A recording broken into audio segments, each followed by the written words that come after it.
Right. It could be that situation.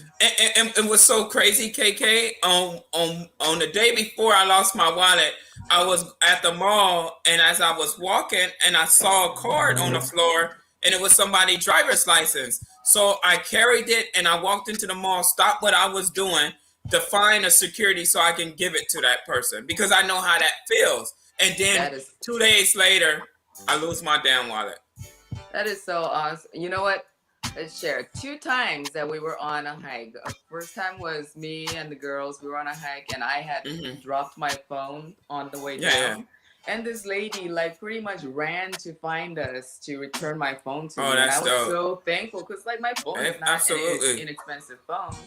And then the same thing happened with my son. It was, he dropped it on the parking lot at the hiking trail. And I guess they called me. Phone. Yeah, they no called. way. And then when I saw it ringing, and Quay was in the back seat, so I'm like, Quay, you're calling me, and he was like, oh, I don't have my phone, and I was like, oh yeah, so I called him back. But then remember also that same hiking trail, I lost my wallet. I got all the way home and realized that I didn't have my wallet. Had to drive all the way back there and was basically running up the mountain. And these 2 ladies, they looked and was just like, "Did you lose a wallet?" And I was like, gosh. "Yeah." What? And they had it. Isn't that amazing? Yeah. Good things always happen to bad people. Why it don't happen to me? But I'm just like, thank God. Like, seriously, these are situations where innocent people who are good can have like those thoughts, especially, if you're struggling and stuff. But I was so, appreciative and grateful that they, like, just knew to return it. I hope somebody return mine before I go to this DMV after this show, because I sure don't feel like going there. You checked your car. You checked like all the crevices. What's so crazy, you guys? I didn't go nowhere. 7 forgot his math book at the pod, right? So I woke up. I got up in the morning. I still had on my PJs. I grabbed my keys, my phone, and my wallet, and put it in my pocket. You know how your PJs pockets are not deep, right? Mm-hmm. So all I did was go pick his math book up and came home. I didn't even go inside their house, and I came home. And from those 2 places, it's gone. It's just probably when you got out of the car or into the car. Yeah. Right through that process. It had to, absolutely. But I'm like, damn, dude, it just sucks.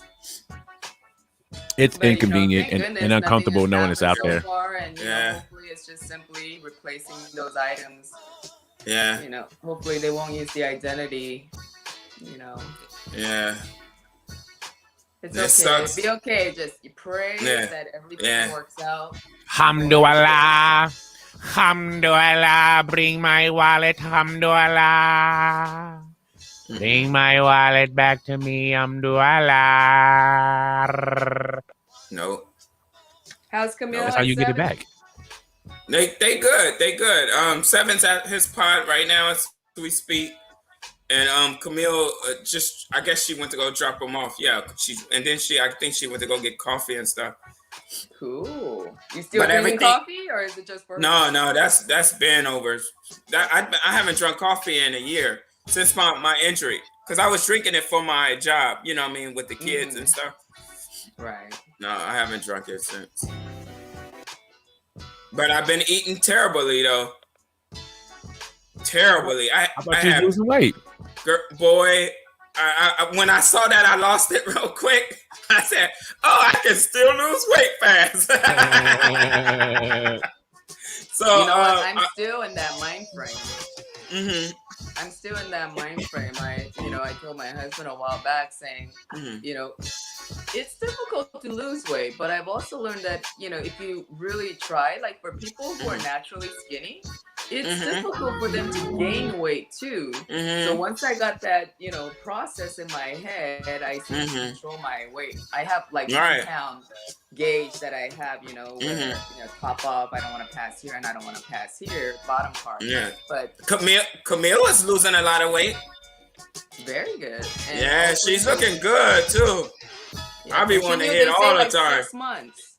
Hey, Erica. Good morning, Erica. Yeah. Good morning, Erica. Good morning, Erica.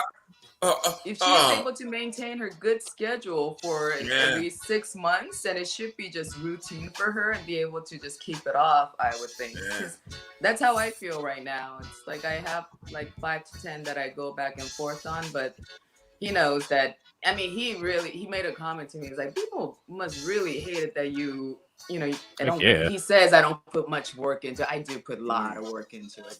But when I say work, I mean like the people that I see at the gym in there, like people be at the gym like dying in there. But guess who to get her body, and she don't like that. When I mean like work, I mean like that. Guess who gained weight though? Who gained weight though? 7. He had a doctor's appointment yesterday. He getting chubby? He's 65 pounds, dude. Is he chubby? Like no, he's not. But the doctor said he's overweight. She said he's not as. His height is the opposite from his waist. So we got to kind of balance it. Because she said 11 years old, that's when they start looking for diabetes in kids. You know what I mean? So, because he always talk about how fat I am, right? So, at this appointment, I said, 7, I said, we need to eat something healthy. He goes, but the doctor said I don't need to be on a diet. I was like, wow, though. You're too smart. Too smart. So that dude pretty good lately? Yeah, so when Camille got home and 7 was in the shower and she was cleaning them up out the shower, I found Fat Boys and I played it. Fat Boys Are Back. And we was dancing to it, rubbing our stomachs. He's gonna be bulimic now. You done made fun of the boy. He's gonna be all sensitive about his weight. No, he's always talking about me. Like my son is 18 years old and he is somebody like I still have not gotten my weight under. He is the lightest person in our household. He's in like 130s. Yeah, I don't know where his food goes. His food goes in his body and out his body. Because it's ties of living, whatever. What did I just say? Metabolism. Yeah, it's that and it's his DNA too. I swear I didn't start gaining weight bad until my injury. That's when it was just like it was done. Word. I never was overweight because of the inactivity. Yeah, that's absolutely. There you go. Yeah, because you were still out there struggling like you could play basketball. You know, physical day. You know, especially after having to have your days filled with physical activities. It's got to be. Yeah, and that's what the doctor said about 7 because he was so active before the basketball pandemic and soccer. And he's not even in school no more, right? So he just sitting and eating, and he eat a lot now. The older you get, you know what I mean. He'd be like, "Give me 2 breads." I'm like, "Damn, boy." Good morning, Aunt Christy. If you hear check in, let us know that you're in the building. We'll get this thing started in a second. Pounds. 65. Who's Rain? So Quay doubles his weight. Exactly. Who's Rain? Oh, that's my little niece. Word. How old is she? 18 months. I think she's 1. 18 months, she said. 18 months, 30 pounds. Is that a lot? Yeah, that's a lot. 18 months, 30 pounds. But if she's tall too. No, she's a baby. I don't know how short or tall a baby's supposed to be. Well, Aunt Christy is stating that, you know, Rain is 30 pounds at 18 months, but she is a tall as hell too. So she is letting us know that this is a long, tall baby who has a little bit of, and you know, there's like our nephew Sai. He was he's a big kid too. He kind of leveled off a little bit right now though. Mm-hmm. Like he stopped kind of going up for a second, so he'll probably start going up more. But he kind of tapered off a little bit where he is. Yeah. But to taper at 6 feet when you're only 15, I mean that's not so bad. Yeah. That's tapering. Wow, I wish I had those genes. Yeah. We're gonna get started in probably like 2 minutes because I want to cover all the things that we want to cover before Shawn gets in the building. Shawn Carter? Yeah, Shawn Carter. Shawn Carter's joining us this morning. His brother, Shawn Antonio. Antonio, you. You don't even know how to Antonio me. Yeah, I do. You do not. Yeah, she is solid. Solid as a rock. Let me do my joke. I got you first. You was taking too long to get there. You I know was what? waiting for you at the joke. Like, when you gonna get here? When you gonna get here? When you gonna get here? No. You ain't here? No. Okay. No. Great, your face got skinny too. I've been going to the gym. Ooh, let me see. Ooh. Oh. Oh. Did your microphone go back up? No, but mine did. Gross. All right, let's play the intro and then let's get this thing started. It always gotta get gross. Party people. Cheesy. Unique. Yo. What's up? Yo, it's Unique and Cheese. Here we go. It's Unique and Cheese. Let's start the show. It's Unique and Cheese. Here we go. It's Unique and Cheese. Let's start the show. That was cool, right? Each and every one of you around the world. Thank you guys so much for joining us for the Unique and Cheese Show. My name is DJ Unique. DJ Unique. My name is KK. You got a name, Turd? My name is Turd. All right, your name is Turd for the rest of the show then. Oh my gosh. How's everybody doing this morning? How you feeling? What happened? I'm feeling good. How are you? I'm feeling really, really good. This has been a good week. We're safe. Family's safe. We're healthy. Safe and healthy. Just got to be healthy. Nice. Cheese, how was your week, sir? Stop. Don't come over here. Don't come over here. There's no one in there. Alone. Hello, everybody.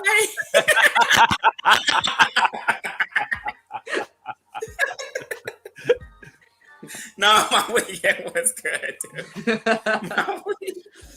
CJ Stealth, a.k.a. DJ Hams, is in the building. What's up, DJ Hams? I want some hams. Good morning to you, sir. Now, being that we are not on the radio anymore, we really can't play the music, but we could talk about it a little bit. So last night, after we found out that the Bruno Mars and Anderson .Paak new song came out, it's called Leave the Door Open. I like it.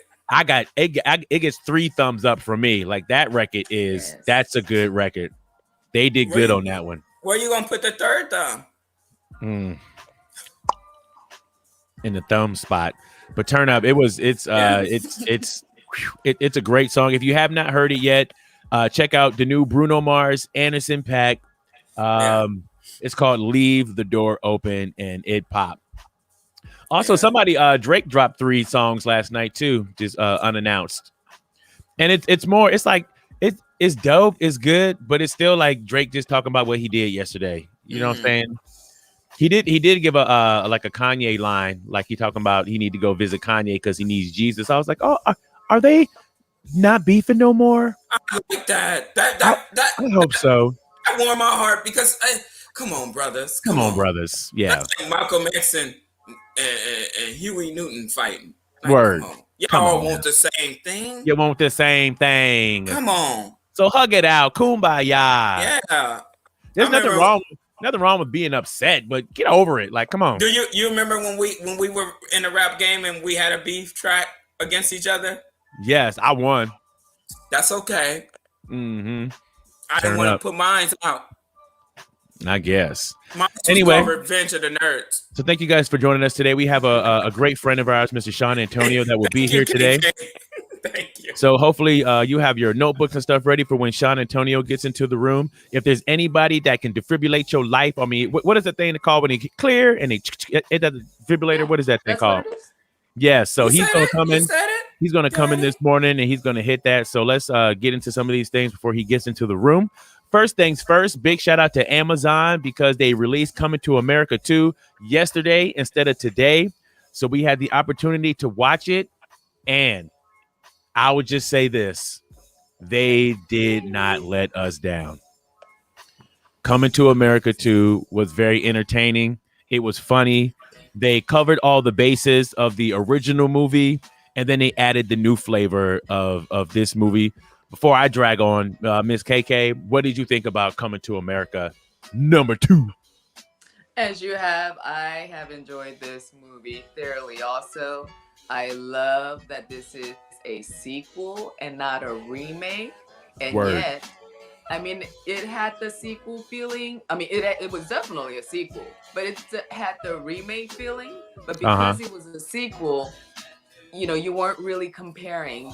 You know, times have changed. I really appreciated that things were not going too far, too overacted. It was just enough. I love that they brought back so many of the characters. It was very reminiscent. You know, even some small characters that they brought back. It's like, wow, that's really awesome. I really felt like they brought like everybody that was originally involved to be involved again. I did miss the Queen, but you know, I'm thinking maybe it's you missed what? The Queen. Oh, the Queen. Yeah. Did she pass away? Did she pass? I'm thinking that's probably maybe so. No, Christy, we're not doing no spoilers. We're not gonna do no spoilers. Yes. Yes, not doing that. Yeah, I really thoroughly enjoyed the movie. Let me look that up. Who's the actress? That are so good. I feel like, oh my god, this is too fast. I felt like it ended a little sooner than I wanted it to. Oh, you wanted to keep going? A little longer. But then maybe if they made it a little longer, maybe I wouldn't have the same opinion. So it was good. I give it 2 thumbs up.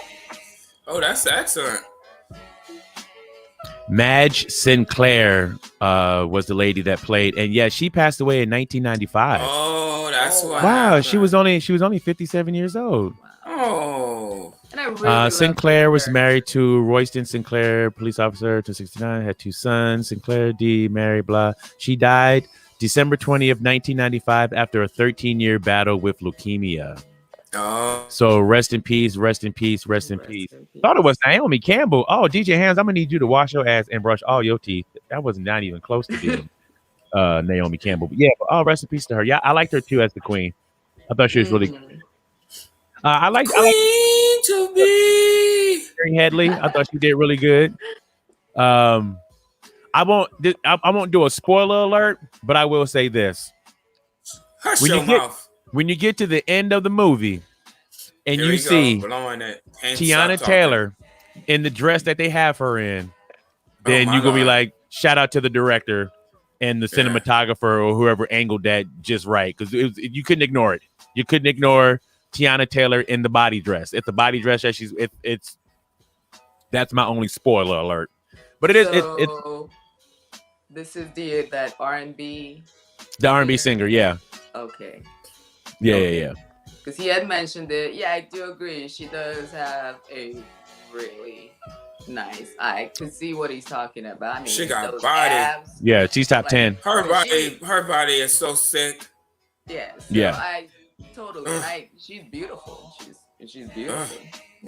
Yeah, she was going through a thing where she didn't feel supported by the music industry, and she said that she was gonna basically retire from it. And I'm one of those people, like I would rather like rally the troops, because just as a musician, she is an amazing musician, songwriter, producer. She directs majority of her own videos. Like she's like a one-stop shop that I wish the industry would get behind her more. And I don't know why they don't promote her. She's amazing. So big shout out to Tiana Taylor. Maybe this will give her a little more with the, status with the movie and the popularity of the movie. Maybe she'll be given hopefully a little more. I hope so. Shout out to Tiana Taylor. Turn out. And then once again, shout out to Coming to America too. Very funny. Very, very realistic in a way. Because, when I was going into it, I'm like, how would he have a son? But the way that they explain it and everything, it's good. It's good. Hey, I'm with you, Miss Christy. Totally. Word. So big up to them. Anything else about Coming to America? Just watch it. Watch it. I came to America. All right. So another one of the things this week I was going to ignore real quick, but I guess it became a bigger thing, was people saying now that Dr. Seuss is racist. So apparently there were 6 books that the Dr. Seuss Enterprises had to pull off the shelves because it's saying it had racist images in these books, and they were depicting people of different cultures in a like a real far out stereotypical way, like Asian people with slanted eyes and using chopsticks. Isn't that a crazy thing to have Asian people with slanted eyes and using chopsticks? One picture was super duper, I guess, racist. It had like the black people put with the super dark faces and the red around their mouth, like for the lips, how they used to draw it back in the day. Does this make Dr. Seuss racist? Hell yeah, it does. To me. And then also, you didn't mention that he had the black people in the book did not speak in the book, but the white folks spoke and rhymed and stuff, but the black people were mute. So I really believe, to me, myself, of course, he was 100. Of course, probably within that time, he was racist. He had racist tendencies, right? To me, that's what I feel, you know, and I don't think it's nothing happening by them discontinuing the books, because you still can go online and buy the books. Only thing's going to happen is the books is going to go up and sell like $100 to $300. There you go. It skyrocketed. Like people, like the same thing like with that country star when they tried to cancel him. It just made the people come out to woodwork more. Like, we gonna preserve tradition. That's right. We gonna fly our Confederate flag because it's part of our heritage. I always think that's it's so stupid when I see those people on the TV and they're like, "This is part of our heritage." Like, that's your heritage, right? It's like that's your culture. That's you just saying stuff. Yeah, they've been very ignorant. So the six books that got pulled is, one of them is called "And to Think That I Saw It on Mulberry Street." Another book is "If I Ran the Zoo." Nope. Another book is McElligot's Pool.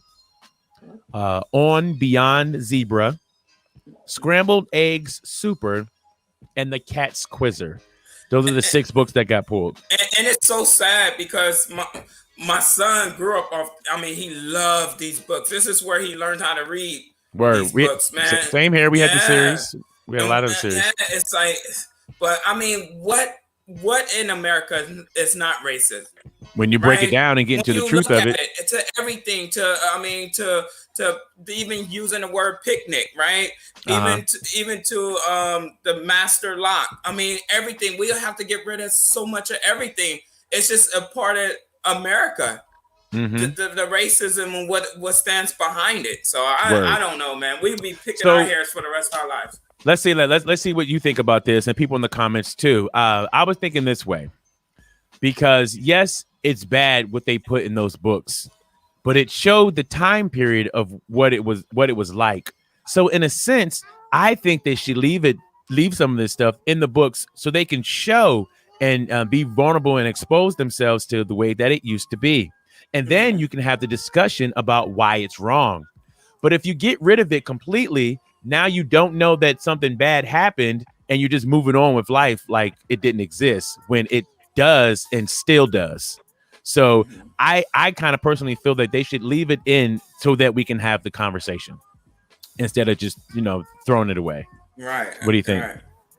I mean, I'm not going to say you're wrong for that, but at the same time, I think they want to get rid of the hatred also. But at the same time, I get what you're saying. It's like to educate the people, correct? Yeah, we got to talk about it. We got to talk about it. You know what I'm saying? And that's how you get through stuff, is by having the conversation.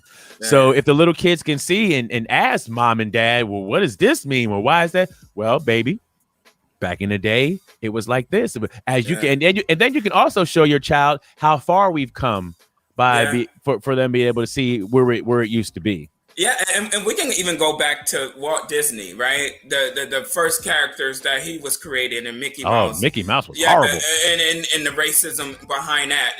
So, I mean, like, Lord have mercy, man. Lord have mercy. I just say this, and I'm going to leave it alone. If we not the chosen ones, who is? And we so hated so much by everyone across this land. Yeah, I don't know. People just trained to hate. Yeah. There's some beautiful music you playing too, by the way. Who is that? Thank you so much. This is DJ MJ Beats. Oh, I love Making beats.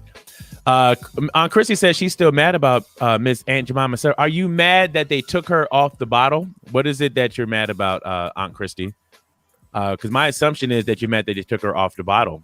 And I think that's another thing too. I was not offended by Uncle Ben and Aunt Jemima. it showed a time period of what was happening in this country. So I think it needs to be in people's faces. You just can't throw this stuff away and be like, it never happened. It never happened. Nah, it happened. So okay, so this brings us to another one of our topics with the Dr. Seuss, because there's an actor that KK follows. He's from Ghana, but he got his popularity in Korea. And back in September of 2020, some students, as a part of what were the students doing? Students, apparently it's like a senior graduating project where in groups they would be dressed in certain themes and just like it's like their senior picture like kind of thing with a particular theme that everybody, so different people have different themes that they go by, and this particular one had to involve faces painted black. But with Sam Cherry, I see what he's saying, but I also saw the picture. Yeah, and those kids weren't doing it to be racist. They were not. You see when people like, do makeup to make fun of people. They were just doing a project. They really look like face-wise like they were young black boys. There was no like extra extravagance that was happening to say like, oh, this is the stereotype of these people. It's just their faces, made very well makeup. Look like. But I see what he's saying because, why do you have to do that? But would he have said he had the same response if they were portrayed as white people that look just because? So what happened? So in September, so the Sam Carey guy, when he saw the picture of those high school students painted in black, he went on his Instagram and pointed out that it's never okay to do blackface. It's never. You know what I'm, it's never okay to do blackface, which it isn't. And he kind of got a lot of backlash for it. For some of the reasons that he got backlash, I thought it was kind of silly. Like he said, he posted the students' faces and he should have got permission to post their faces, which, okay, I kind of get that. But nobody knows who they are anyway. So he was just trying to make a point that it's not okay. And he said that that Korea is racist and they do prejudice. But I think this was a situation where it was a ignorance of they don't know. You know what I'm saying? They don't know the pain of blackface. And I don't think what those students did came from ill intent. So if you saw something like that, then you can point it out, be like, I see what you guys did, but maybe be more sensitive in the future. This is why blackface is wrong. So I think where he started to get the backlash is the name calling. You can't call somebody something, you know what I'm saying? Because they're going to get offended by that. And if you say a country is racist, of course, they're going to be offended by that. So he got like cancel culture came after him for his remarks. Now, so he wasn't wrong. Go ahead. As a person, I followed Sam Carey for quite a while. I thought he great guy, a very great representation. He's an great advocate for South Korea. Ever since he entered, he has learned the language to speak it better than I do. He loves this country. He loves the people. He loves the culture. I do not believe he would have said Koreans are racist. That is taken out of context. I think it is too. Of what he has seen, it made him uncomfortable, and he simply was saying his opinion of those pictures. I do not believe Sam Ujiri in this case has done anything wrong. It's just that when he said I'm not happy, they automatically took it as an offense. And I know people who do that. It's like, if I think I did something, oh my God, this is great, but you're criticizing my happiness. Now I feel like, what did I do wrong? If I feel attacked, maybe I will respond or react. And I feel like a lot of reactions happen to Sam because he was on 3-4 variety shows, and always somebody who was funny, entertaining, very talented, very well. Think Will Smith. Think Will Smith. He's like, he's the Will Smith. People saw him like Will Smith, modeling in Korea, acting in Korea, doing everything. First to do so much. Very respected man, and I feel like those few, like even in America, you see the few, can be so loud that I think. When you're one person against, the country, him stepping down, as DJ Ine says, I wouldn't have made that choice. But if everybody's against you, and I feel like I can't say anything right now. Word. Yeah, I want to see what you think about that. I want you to what you think about that too, Cheese, and for people in the comments too. Let's say you have somebody of his position that's in Korea. People listen to him when he has to speak.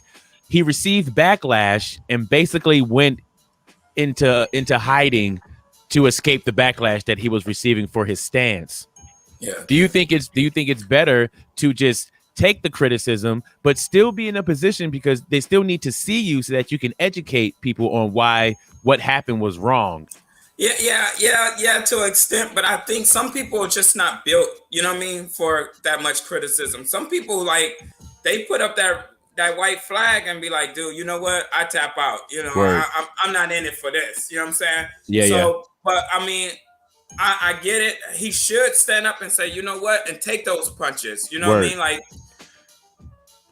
the reason why I said that he should stay in is because your message is bigger than you. Absolutely. And if you made the message, you need to stick with your word. Stand by it, brother. And you shouldn't feel bad about, speaking your truth. This is your truth. Absolutely. And if you feel like somebody doesn't understand or they don't know what's going on, you're like, nah, son, I got to tell you that what y'all did. Ha ha ha. You might have thought it was innocent, but it's not right because people have suffered in the hands or because of that.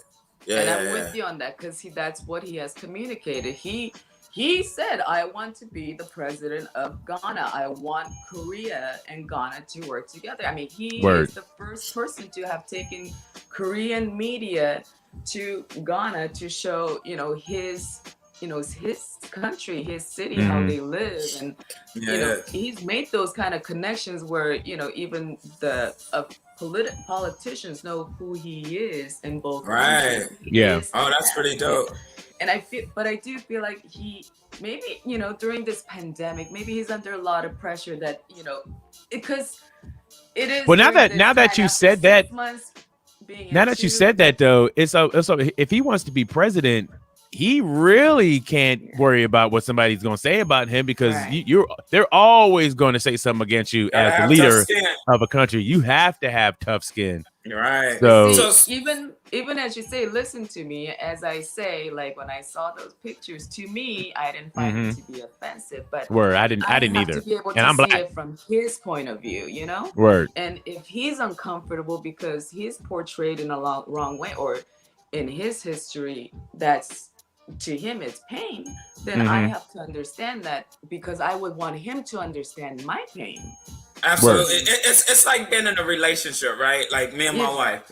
Like if I say something, right, that offend her, but I didn't mean it that way, and she say, hey, you offend me, I have to recognize that pain. And say, as a person, not even as a husband, but as a person, a human being that love people, to say, 100%. Hey, dude, my bad.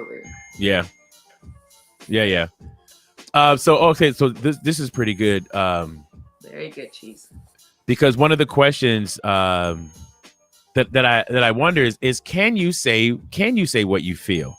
There's always going to be backlash no matter what, but should you and can you say what you feel? Yeah. And we have two instances of why, well, actually three instances of why I wanted to bring this up. So there was a guy that worked for HBO. His name is Jason Kilar. He's the CEO of Warner Media, the owner of CNN and HBO. He is sorry that he praised the coronavirus pandemic as really good for ratings. So basically, at a meeting that they were having, I don't know if it's a conference, might have been a conference that they were having, at a meeting or a conference that they were having, he basically said how the coronavirus is good for their ratings. As insensitive as some people might think that is, but isn't that just a fact? It's a fact because everybody is at home and they're eating up content like crazy. So if I am a producer of content, yes, the pandemic is good for ratings. Why can't it just be that? It's like me staying at home and I say, oh man, not thank God for the pandemic, but me being at home more, I save more money. Word.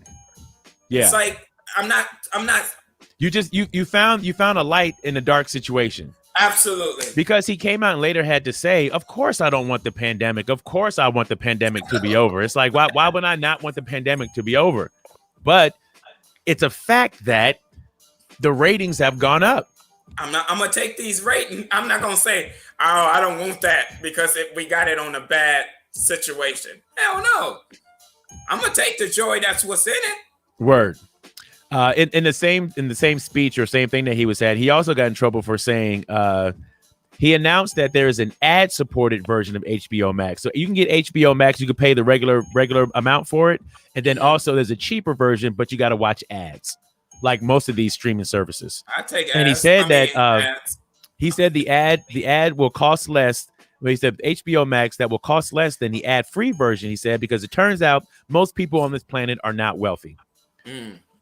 Isn't that a fact? That's a fact.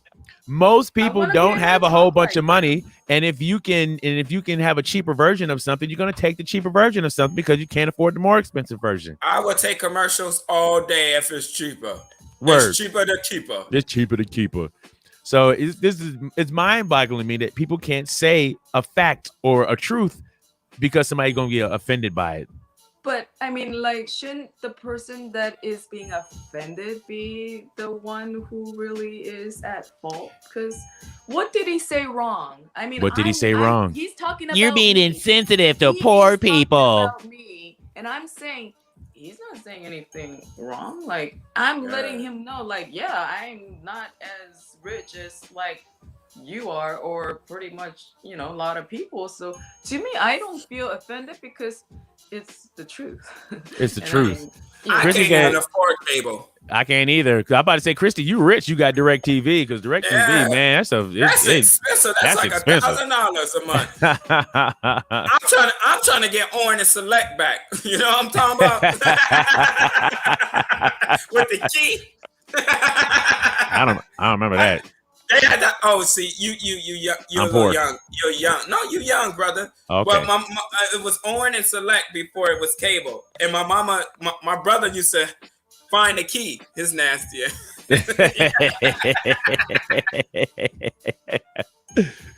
Turn up. Oh man. So okay. So this is another thing too. Because asking, can you say what you feel?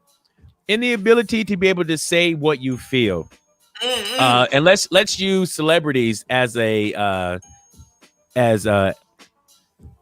use celebrities for a second. When you sign up to be a celebrity, you're putting yourself out into the spotlight, and of course you get the fame, and then also that comes with the fame, sometimes you'll get the ridicule, and sometimes with the ridicule you'll get the jokes and stuff about you. So in being that people saying things, should they have the ability to laugh at themselves? I think that's something that everybody needs. Everybody needs the ability to laugh at themselves. Right.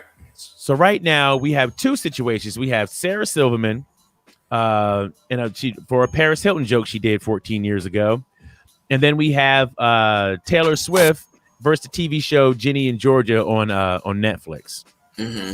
So with Sarah Silverman versus Paris Hilton, Sarah Silverman made a joke. This is back in the day, right before Paris Hilton was about to go to jail. And Sarah Silverman basically made the joke about her jail cell bars are going to be made out of penises. And she's hoping that she doesn't break her teeth on it because I guess she's assuming she's going to put them penis bars in her mouth. The crowd laughs. The crowd laughs. That's hilarious. You can see Paris Hilton in the crowd. She didn't know Paris Hilton was going to be there. Oh, aye. Yeah, and she also didn't know that Paris Hilton was going to jail that same day. Oh, like after the awards. What a coincidence.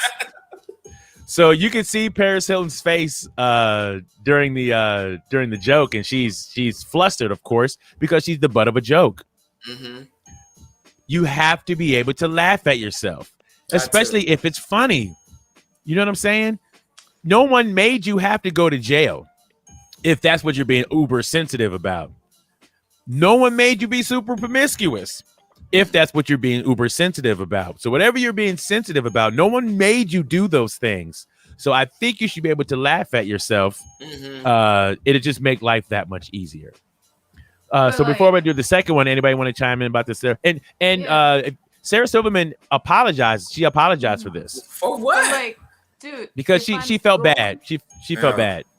If I'm going through it if I'm going through it, I'm scared. I mean, I'm going through so many different feelings. Yes, I made all those mistakes. Yeah, but I'm still a human being. I still have all these feelings. And right now, the biggest feeling that is going through my mind, having to go to jail right after this, is fear. Yeah. I am so scared. And here it is, this woman, here I am, doing my last thing before I go. And you are giving me even more fear.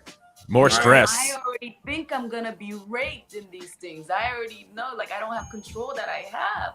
Like, yes, I might have portrayed that I'm promiscuous, but what she knows about jail, I'm sure is pretty similar to what we probably know about jails too.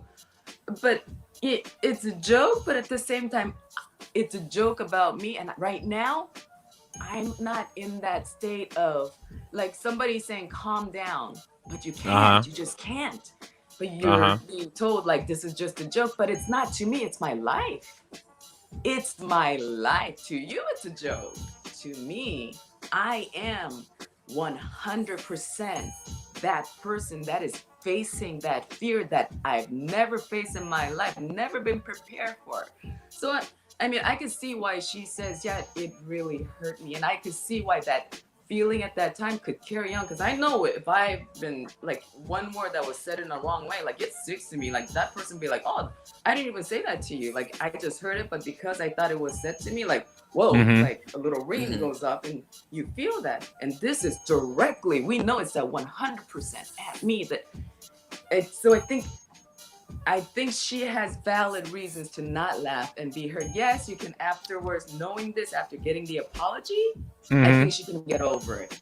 Because she really, it was just a joke. But at the time, it was her life. Yeah. You're laughing at my life, at my rock bottom.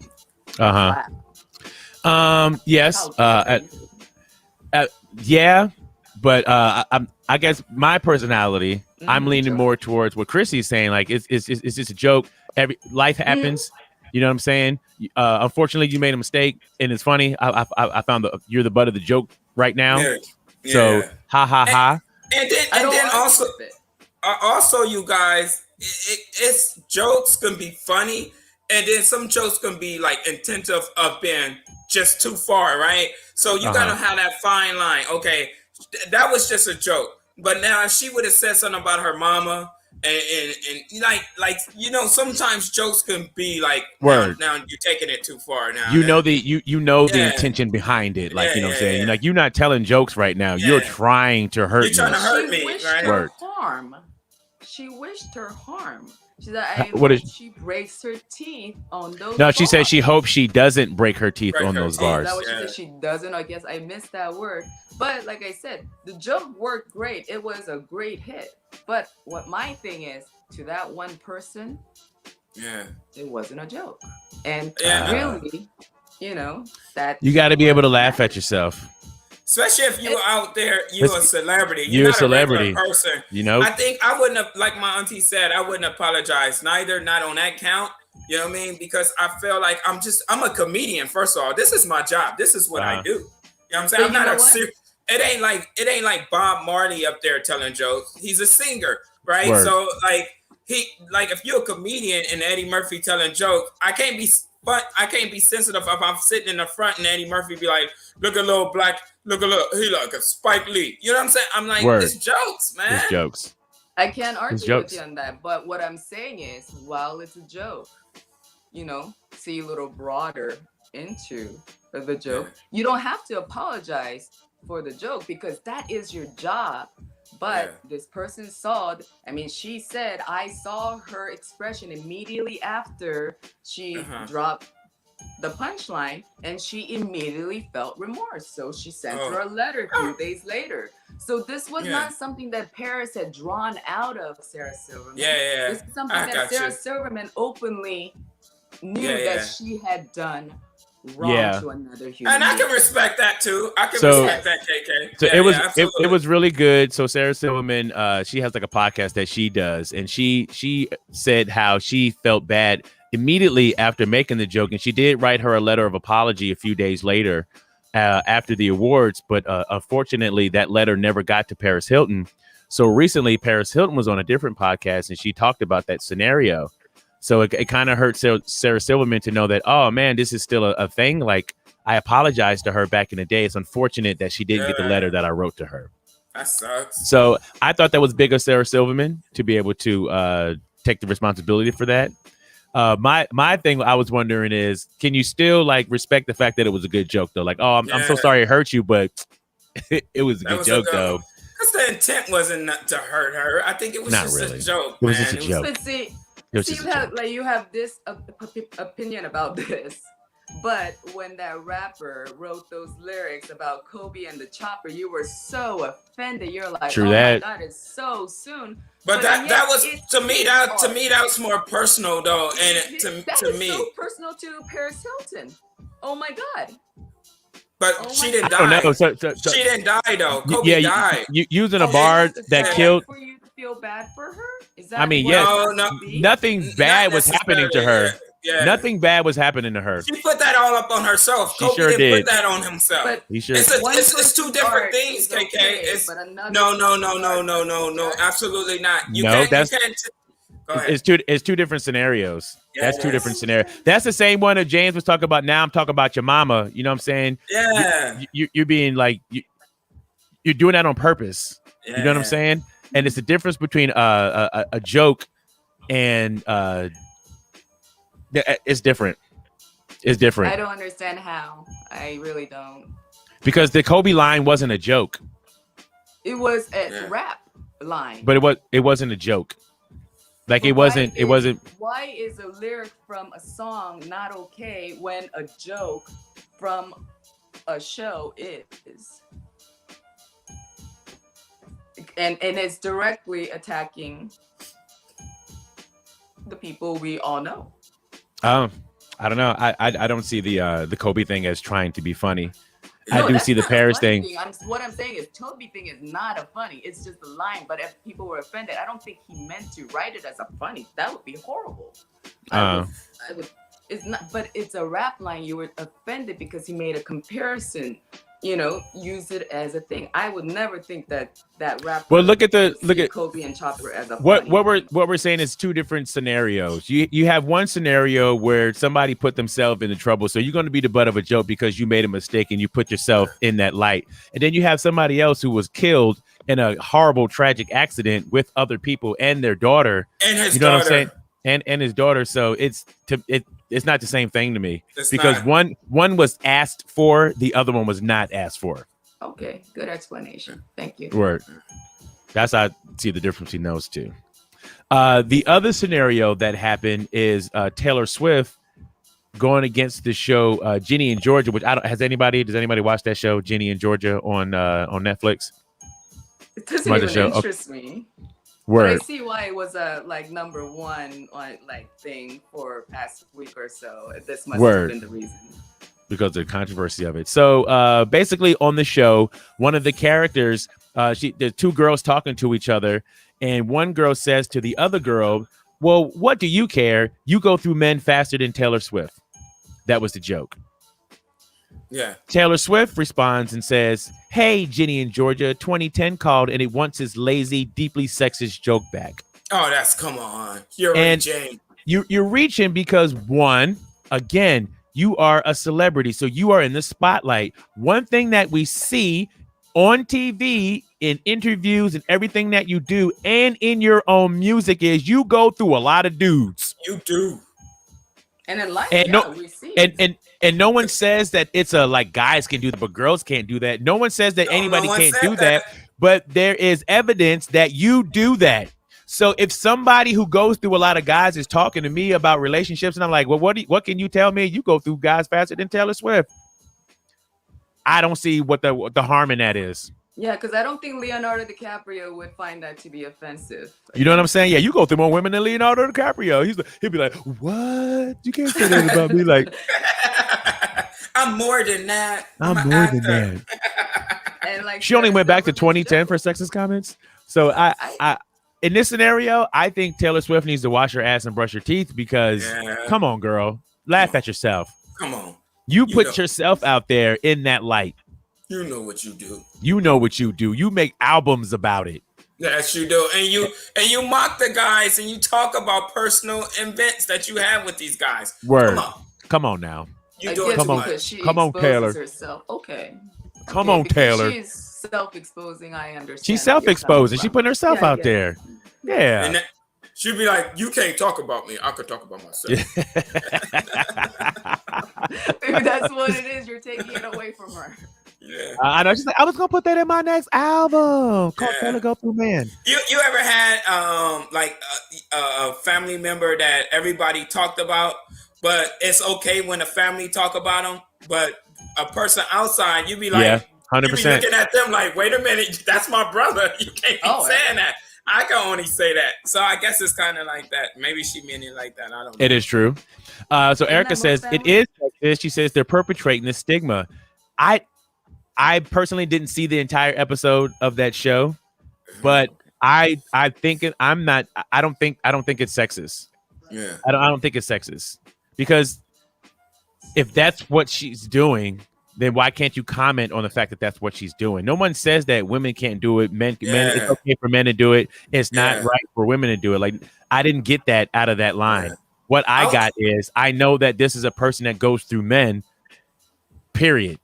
I guess I have another analogy. I was like, but I have another analogy. It's like a car starting. So like Tiger Woods, right? He's been in a couple of accidents that we know of. Word. And somebody make a joke like, "Hey, if you picking up Tiger Woods, don't let him drive." And he'd be like, "Oh, you being sensitive." Like, but it's true that that he do get in car accidents. Yeah. So I don't know if that's been over. Ooh, if you did it for a joke too, then what is it? Isn't it one of the clubs a driver for golf? It's like the only driver he needs is when he's on the golf course. Right. Yes. He's not dead. Of course he's not dead. Well, no. He's not dead. But can we joke about him, because it is a tragedy? He'll walk again. We could talk about him. After he walks again. No, he can walk now. He good. Engage this now. No, he ain't walking now, Coy. Huh? He's not walking now. He's not walking freely. It's gonna be like 6 months before he start walking. He in pain, but I think he's jokeable. I think you can joke about Tiger Woods. There's no man, so he'll be all right. Faster than the average person. Absolutely. Like all the injuries. Oh my God. Oh my Lord, I can't even imagine. He'd be all right. Turn up. Yeah, so I don't know, Erica. I didn't see it as being sexist. You know what I'm saying? People want to get down how they get down how you get down. I think you can't be in public. I think it's being seen as a sexist thing because, like, more recently, more females are being utilized in a manner where men are usually fit. And like in this case, if it was, like I said, Jack Nicholson, Leonardo DiCaprio, other men who date a lot of females, if they were used, I don't think any one of them would have said like, "Hey, you need to change those lines." Like, that's not Word. Right. I think because women are just not quite used to it yet. Like most things that are new to, I guess, the feminine gender of the world, maybe that's it. It's like, oh wow, did they just say that about a woman? Sometimes when it's the first time or it's one of the first, you get a bigger reaction. And this reaction having come out of one of the biggest, music stars, it just gets that much more attention. And one of the ways when things happen, is this marketing? Probably, but if it's, I would say that it would be a sexist thing if a man was saying that to a woman. If the man told a woman like, "Yo, you done been through more men than Taylor Swift," or something like that too, then I can see it being offensive. But two females talking to each other about, what I'm saying, guys they date. You got girlfriends that dated a lot of dudes. You'd be like, you be slamming them down, homegirl. Like, and I'm not clowning you for it. I'm just pointing it out.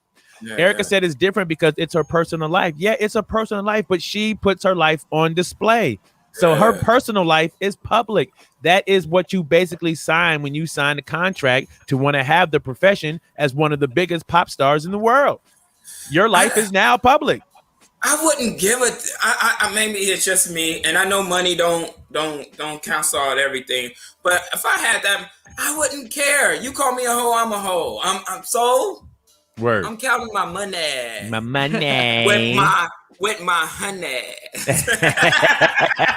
And I think that's how most celebrities are. I think it's the few that constantly needs to be in the headlines that are, used to always being there. And if I'm not talked about for a week, now here I feel like I need to do something for people to talk about me. Because she most certainly didn't have to tweet anything. Mm-hmm. She could have just watched. She probably don't even watch the show. I'm pretty sure somebody pointed it out to her, and she felt the need to respond. She didn't have to say anything because blow that show up now, right?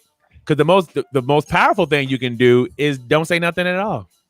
Who cares? Same thing we used to tell our kids with people who are trying to pickle them trying to pick on them or be a bully or whatever. If you don't give them no ammunition as a response, it dies. But as soon as you say, leave me alone, or don't say that, now you just gave them fuel to keep on going at you. Yeah, absolutely. I remember when we used to play the dozens when we were kids. And when you talk about somebody's mama, they be like, don't be talking about my mama. And that's when I really go in. I be like, well, your mama shouldn't wear that hat to the school to pick you up. Your mama look like Whoopi Goldberg and Isaac Hayes. Who is Moses? We see Cheese learns from his own lessons. All right. So, okay. So another situation too. Here's another situation of, what I'm saying, can you say what you want to say? It happens with like Mariah Carey right now is having a hard time with her siblings. And her brother is suing her, and her sister is suing her. They both suing her for defamation of character. That's because she not giving them money. That's all that is. Probably. Yeah, I couldn't. Real quick, I'm sorry. I couldn't imagine me being rich. And I got a lot of siblings. They be talking. They would be writing books about me. He can't read. Can he write a book? He can't even read it.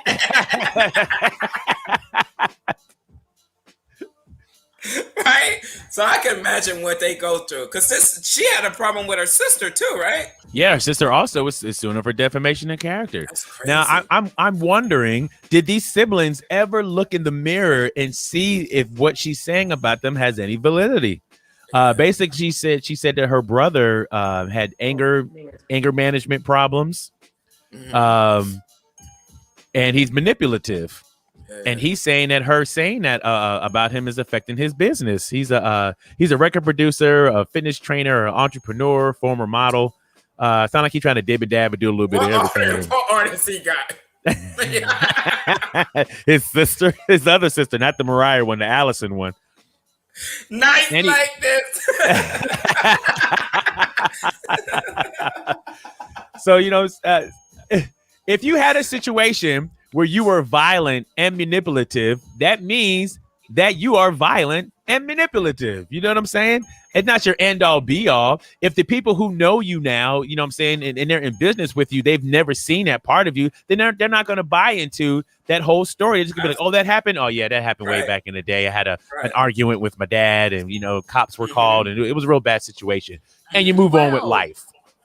Huh? When he was 12? Yeah, when you were 12. Oh, 12 police officers came to the house. Yeah.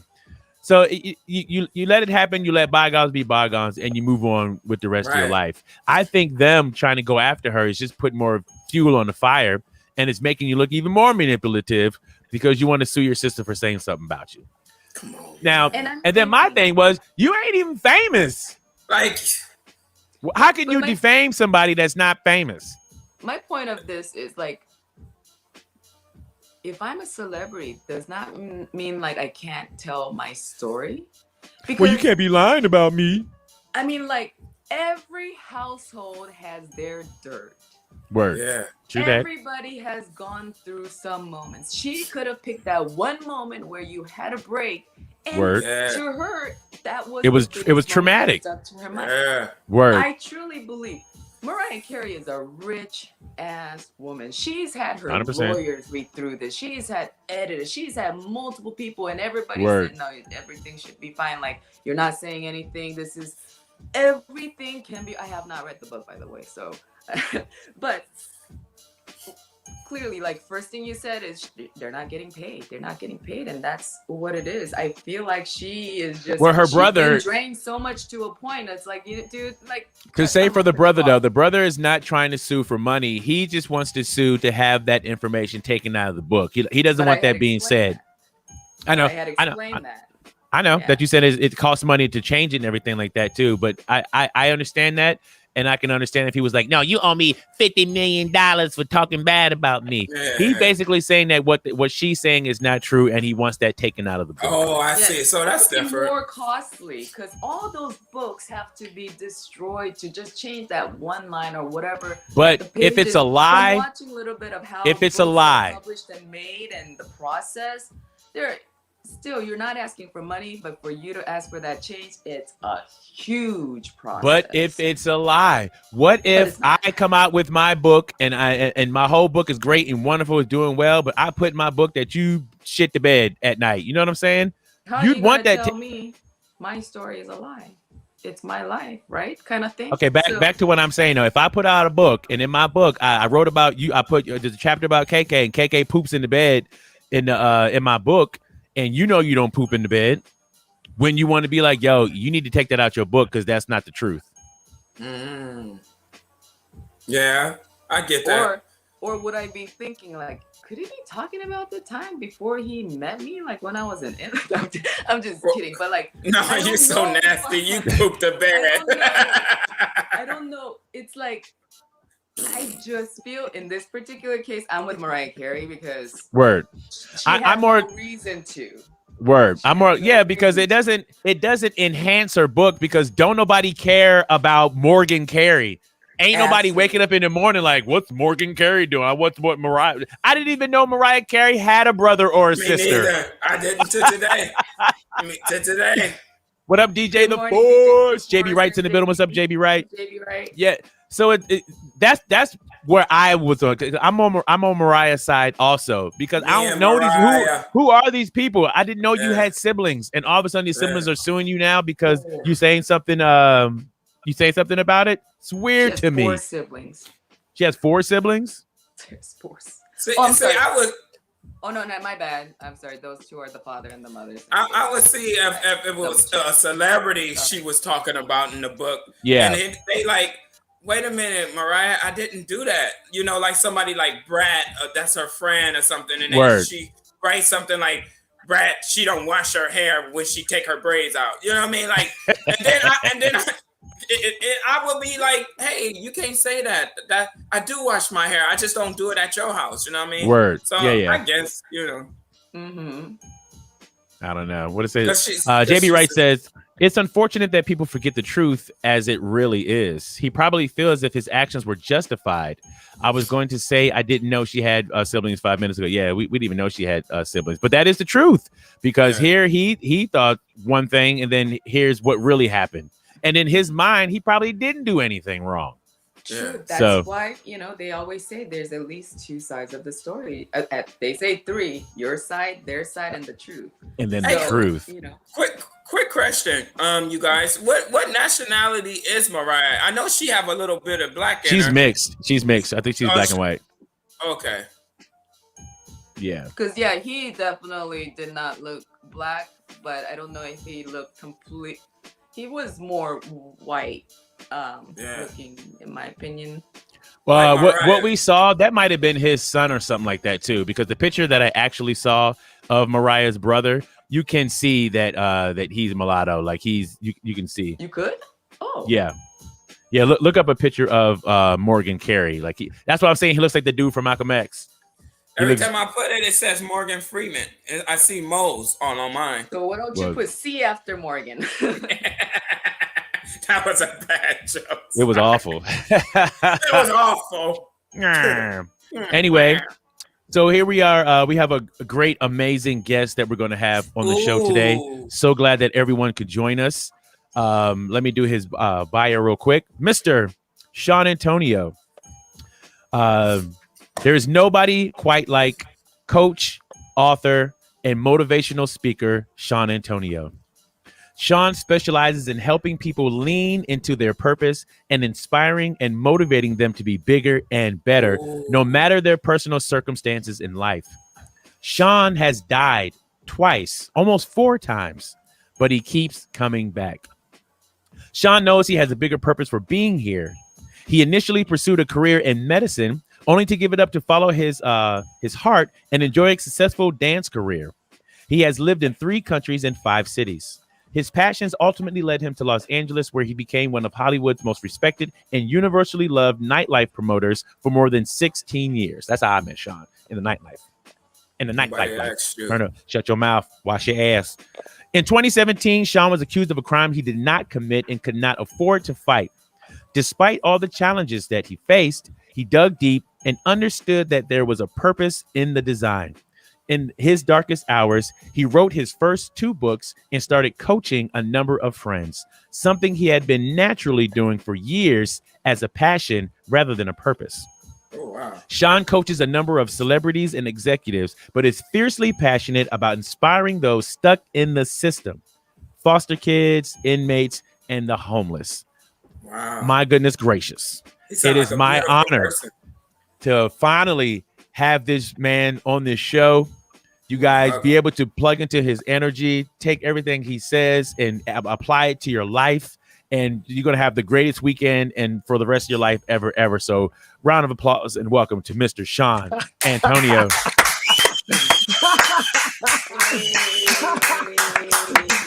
Hey, Shawn, ladies and gentlemen, how are you guys? Brother Antonio, yes. we've been wanting you on the Unique and Cheese Show forever. Brother, you sound like God. I want to give you a hug and smell your socks. Yeah, let's do it. A virtual hug. Let's get a virtual hug going, right? Oh man, you know what? I just gotta say, I guess I'm on colored people time. It's been about a year and change. I'm late to the show, so no, you are right on time. You are right on time. Right on time. Yeah. Hallelujah. Because this is the perfect scenario to be able to do this. Yeah, so I read the bio, but if you just want to quickly, briefly talk to the people in the audience about who you are, what you stand for, what you represent, and what you're trying to accomplish, your purpose, all that, you have the floor, Mr. Shawn Antonio. Yay. First of all, I love you, Unique. I love you. It's amazing to see you, be with you at 10 a.m. in the morning, like on a Friday, March 5th. Stoked. Cheese, it's finally great to see your face and know you. Young lady, I don't know your name yet. KK, that's my wife, KK. Oh, KK.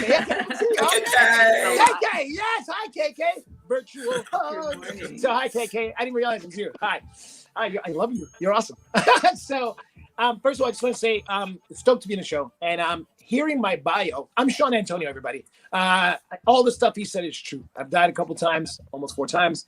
I'm of Panamanian and Dutch descent. So I was born in Brooklyn, New York, but raised in Panama. I speak Portuguese, Spanish, Dutch, English, Australian. My wife's Australian. My badass is in the other room.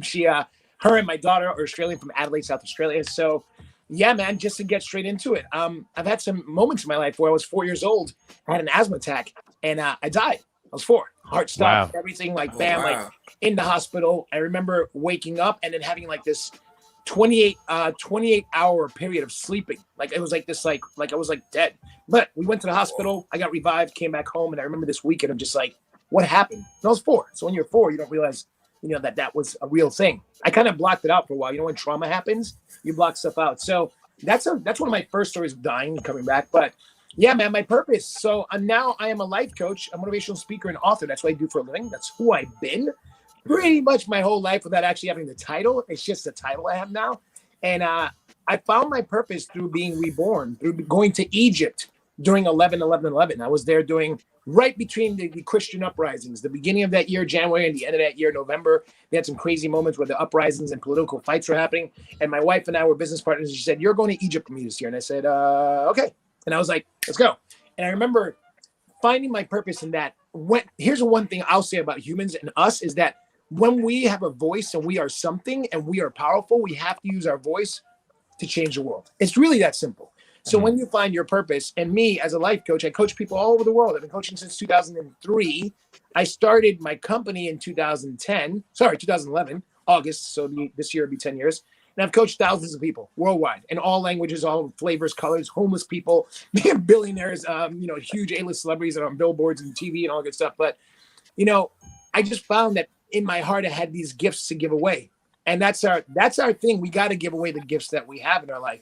Like us being selfish and holding on to anything doesn't work. So for me, my word through coaching, my word through my books. 2 of my books are on Amazon, guys. I made them $8 a piece. They've been out for almost 4 years, coming up this July and October. One is called Be the Beast You Are, about unleashing your true self in life. I wrote that in the midst of battling my whole falsely accused battle.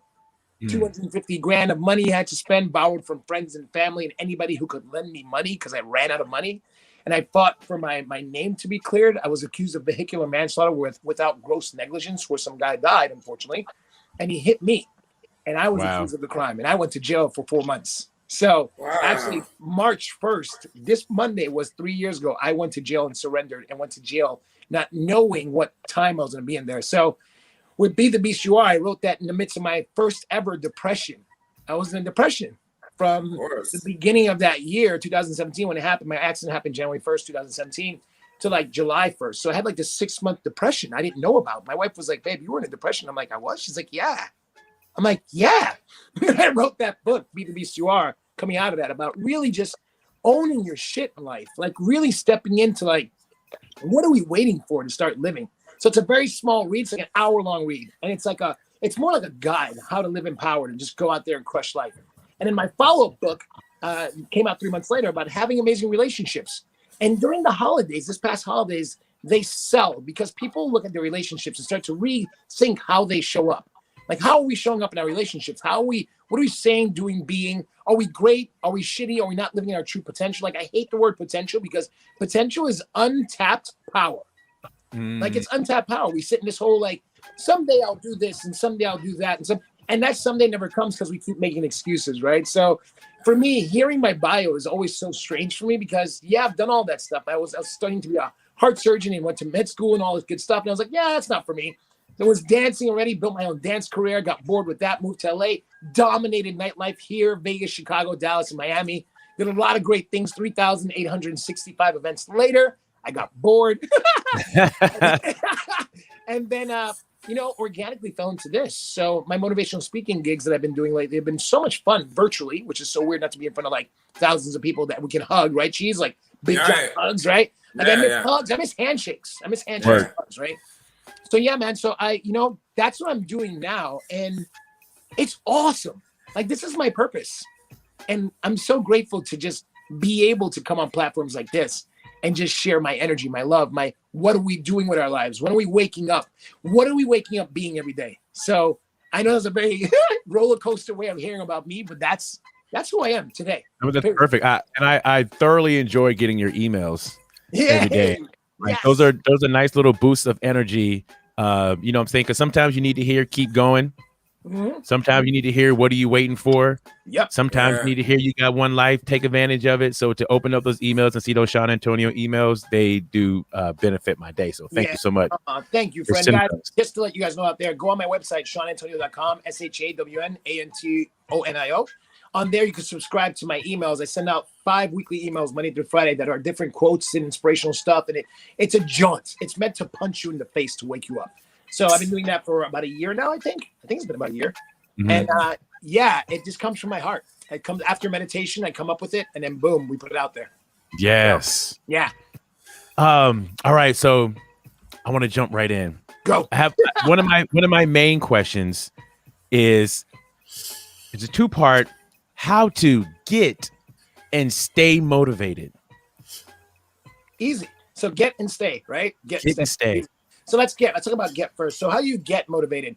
You find out, Paris, hop on. You'll get emails. Just text me and we'll figure it out. So how do we get motivated? So we figure out what really lights us up. Like honestly, guys, like all like life coaching stuff aside for a second. And like, there's a bunch of life coaches who crush out there. And I'm so honored to be in that realm with them. Figure out what your get is. Like, what can you put in your life? Your systems and your structures in your life. Like, how does your life look? Like, are you wasting your time? What are you doing with your life? Are you actually setting yourself up to go after the things that you really, really want? Or are you just settling? One of my favorite tattoos I have a bunch of motivational tattoos. I'm like Guy Pearce in Memento. And one of them says, never settle.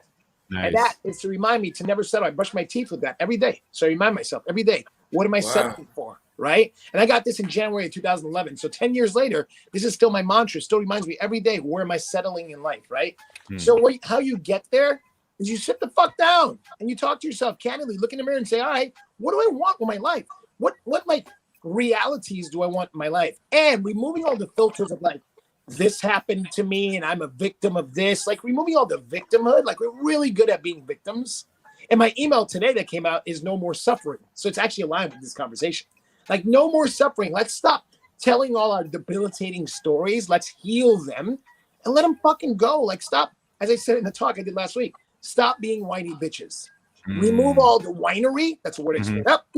Remove all the whinery and all the bitching and like get really clear about what you want. And honestly, guys, everybody out there that sees this, really check into like removing all the excuses and the limitations and the belief system that may or may not be yours.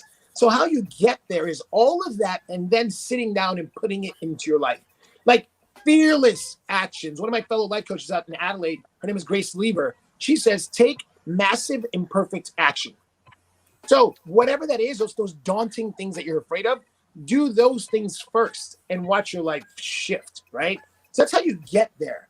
And then how you stay there is because you're getting is so good, your stay just automatically happens. Because why I'm so on fire at this time in the morning is because I always am on fire this way, because my life is a reflection of the things that I've pushed through. Any way you find resistance, that's where your stay stumbles. The stay stumbles because you haven't aligned yourself with your true purpose or what you really want to do in life. You're just settling. And that's bullshit. So we lie to ourselves. We tell us we want X, X, X, X, right?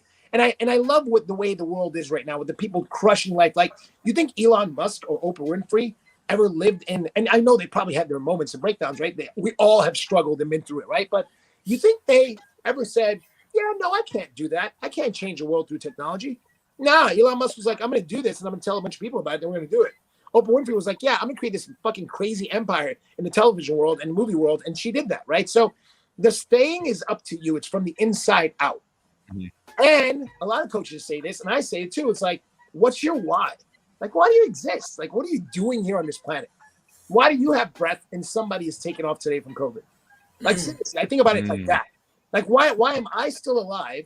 And my dad, unfortunately, and forgive me if I cry, I might, but no, okay.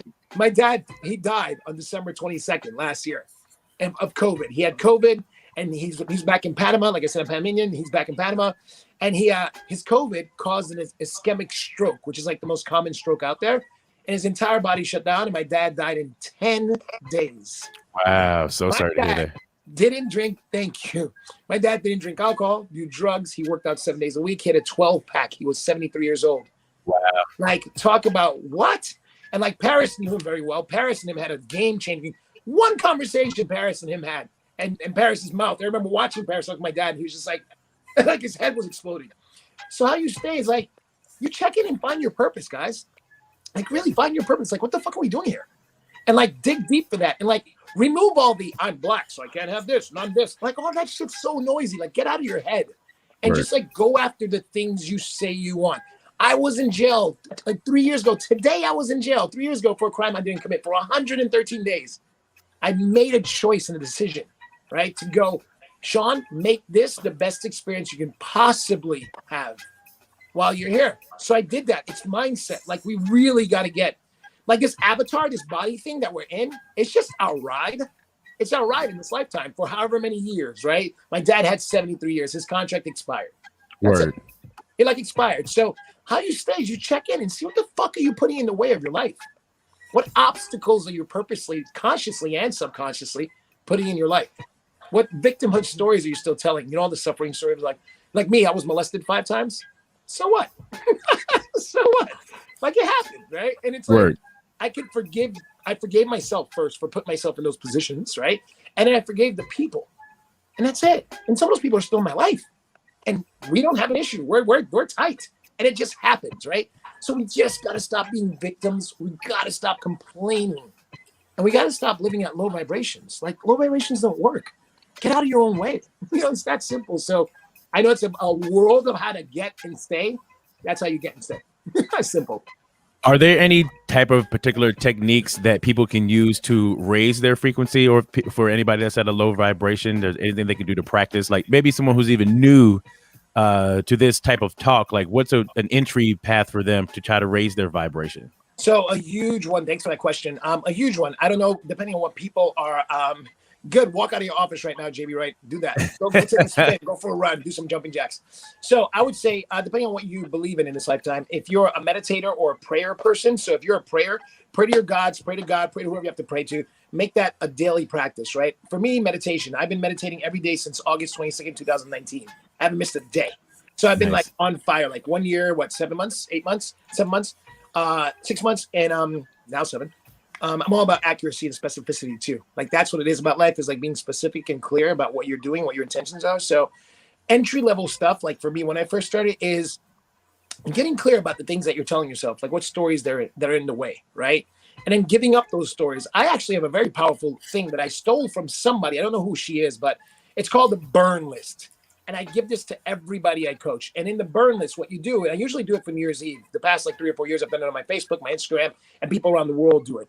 And what the burn list is, you take all the things that you want to let go of, 5, 10, 15. I mean, I had a guy who had an entire composition book of things he wanted to let go of, right? I always do my own burn list. My burn list this year was 24 things. Like even me, who's like elevated and shit. Fuck that. We all have stuff to let go of, right? So I recommend how you do is you start off with finding either your vibration with meditation and or prayer. Those are the two things. Those are two realms of, or whatever your transcendent way of connecting with source, universe, whatever that is. Plug into your true human, right? And then what you do is you do a burn list. Burn list is writing down everything you've been suffering over, all the stories, all the pain, all the I can'ts, I won'ts, all the bullshit, you write it down, right? And then you read it to someone that you're intimate, close with, wife, boyfriend, best friend, business partner, and you say, here's my burn list. These are the things I'm committed to letting go. Why? Number one, you're now saying it to humans, to another human or humans, right? So now they can hold you accountable. So now it's real for you to be like chopped down if you do that thing that was on that burn list. And it also possibly inspires that person to take a look at their lives, do inventory and go, wow, where am I fucking up in life? Then here's the thing. You do the burn list somewhere safe. Most of my people I've been doing this since 2013. Most of my people since the past 8 years, 7 years, have done it in a barbecue, a safe burning area, outside, wherever. Obviously, you don't want to burn someplace down. You gotta be smart, right? And the goal you make with yourself, the agreement, not rule, because rules are pressure and like have-tos. An agreement is an actual welcomed experience, right? So you make the agreement with yourself that you're no longer going to talk about those things that were on the burn list. And on the other side of that is freedom. So burn list is one of the most specifically powerful things. Alicia, my wife, found it like 2013, and we did a burn list back in nightlife. So back then, unique, a bunch of people owed me money in nightlife.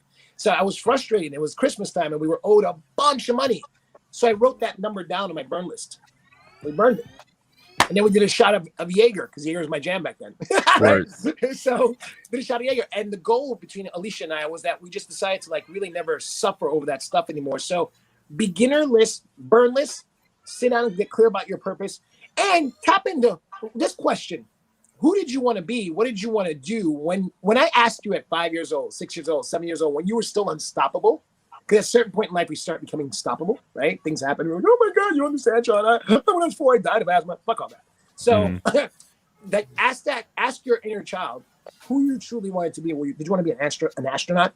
Did you want to be a build jets? Like, what did you want to do in your life? Check in on what you really want to do, what really lights you up. And that is a great way after you do your burn list to really plug into what's next for you. Because one thing I know about life is we're never done living. Age is a conversation. Time is an excuse. One more time. Put people in the back. Age is a conversation. Time is an excuse. So let's really step out of that. And I'm 46. I'll be 47 May 21st, and I'm stoked. I'm excited. I'm like, yes, but we have these limitations by age and time, and we missed the boat and excuse. Oh man, it's so noisy up here, right? All this stuff, and then we're a certain race or color, so we're like, but you don't understand being black. So I was racially profiled and thrown in jail. I was dead sober when my accident happened. I was thrown in jail for murder. Come on. Yeah. I was sitting there going, is this really fucking happening right now? But you could have easily been like, oh, it's because I'm black, blah, blah, blah, blah, blah. You know what I'm saying? I did none of that. I just stayed in my suit. I stayed calm, collected. I asked them if they needed anything. I smiled the whole time like an asshole. I was like smiling to cops who were putting me in jail for murder. Like all this stuff happened. And I was just gracious and well put together. And I'm like, yeah, guys, this is not going to fray me. It fucked with my heart. It broke my heart. Yeah. Like it broke my heart. I had no criminal record. I had a DUI when I was 24 years old. I was an irresponsible 24-year-old who drove home one night drunk. And I got pulled over. And the cops were like, why are you drink driving? And I'm like, I don't know. I just moved to LA and I was stupid. They're like, okay, we got to take you to jail for a bit. But that's stupid. So we talked the whole way home and to jail. And these guys were great. But I've only had one thing happen to me that was like something I did stupid legally. So in all these moments of breakdown, we got to just check in and see like, what the fuck are we doing with our life? You know, like, so begin with something, create what you really want to be and do, and stop playing small. Raise your vibration. Why vibrations are usually low is because it's a bunch of weight that you're carrying around. I call it like airplane luggage. Like when we get off a plane anywhere in the world, right? When you go to a carousel number 5 or 4, whatever. When you go to that carousel, which is one of my favorite examples I give people. When you go to that carousel, you go to your luggage, right? You pick up what's yours. Like for me, my luggage is always obnoxiously orange or pink or whatever the fuck, right? So I know my luggage. That's mine. Boom, Shawn's luggage, right? But you don't go and take Cheese's luggage or, you know, or KK's luggage. You don't take, well, you do because you're married, but but you don't take other people's luggage and go, this is mine. But here's what we do. In life, we take other people's luggage. Mom did this. Dad did this. This thing happened to me. So we walk around with all this luggage and we're heavy. And we're like, yeah, I'm happy. I'm living my best life. And you have like luggage, right? No, let it go. Luggage is not yours. So my question, I have a question. Go. A situation I deal with personally, like forgiving people, right? Like if somebody, when I'm driving and somebody cut me off, that's even hard for me to forgive them. It'd be a week later, I'd be like, bitch, you know what I mean? So how can I, you know, forgive people that do wrong to me in my life? What is like a homework I can do to? Geez, that's an easy one, man. So you broke up a little bit, but I got what you were saying, right? Okay. So what I heard was, how do you not take getting cut off in traffic personal? I have this thing called take zero personal. Like take zero, not nothing. And people say take nothing personal. I say take zero personal. What I mean is that person was living their life. They weren't intentionally trying to cut you off. And if they were, that's their stuff, not yours, right? So that's a way to look at it too. So those are two ways. And number 3, awareness. That person you might have been in their blind spot. They might have had no actual spatial awareness. They could have missed you, right? So like the whole thing is that anytime something like that happens, and this is what I say about that, to go really to your heart, Cheese, is, you know, I have this mantra and I say, what happens to you and at you is for you, right? So that moment of getting cut off is an opportunity for you to grow. Yeah. You could have slowed down and just go, okay, that person didn't see me. Okay. Or that person's having a shitty day. Absolutely. Like you could say that to yourself, but you went into the other thing, right? Yeah. Every time something happens to you and at you, it's for you. Everything. So the for you mindset is, I got cut off. What's the lesson? Yeah. That's what I ask myself, even today, every day in my life. If anything random, when my dad died, I was like, what's the lesson, Shawn? What's the lesson? Like, and I had to go through the grief stages. And I just got to acceptance recently. It's been 72 days since my dad died. Yes, I'm still counting days. And the truth is, like, the clearing that you have to be responsible for is how you react to something. Because what you did in that moment, Cheese, is you gave away your power. When you got triggered and carried that luggage, energetic luggage for 7 days, or like on red carpet, I'm sure, you know, UnieQ, you've done this with KK. When you're on red carpet and stuff, you're hold my purse. Like, I've been holding my wife's purse when she was a mommy blogger. I was like, hold my purse. Don't say who you are. Just hold my purse. Right. Like, so you carried that luggage, and that's your bad. There's something deeper and incomplete for you energetically that you let somebody mess with your vibration. Never let people fuck with your vibration. You're you. Yeah. Be your own unique brand of beast, right? So fuck that. Don't give away your power. You know? Because here's what happened. You wasted all that energy and time in that single moment. And I'll say it like this. One of my favorite quotes I recently found, and I'll shut up about this, is that I saw this quote and I love it. I sent it to most of my clients.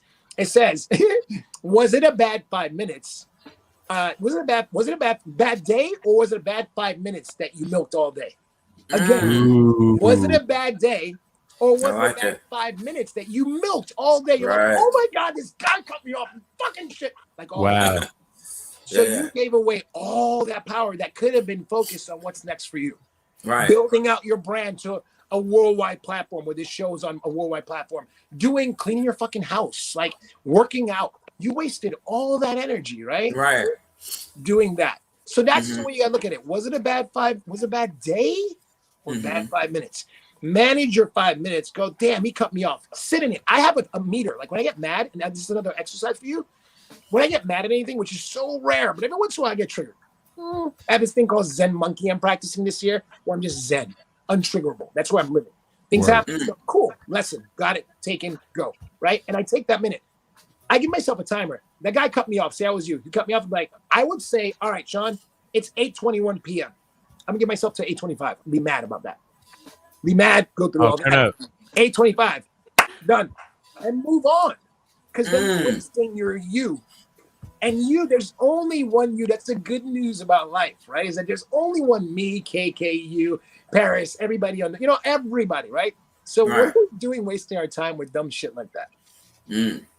And you're bigger than that. You're bigger energetically. You have stuff to do. They didn't make you by mistake. You heard that? Like whoever your gods you believe in, none of us are made by mistake.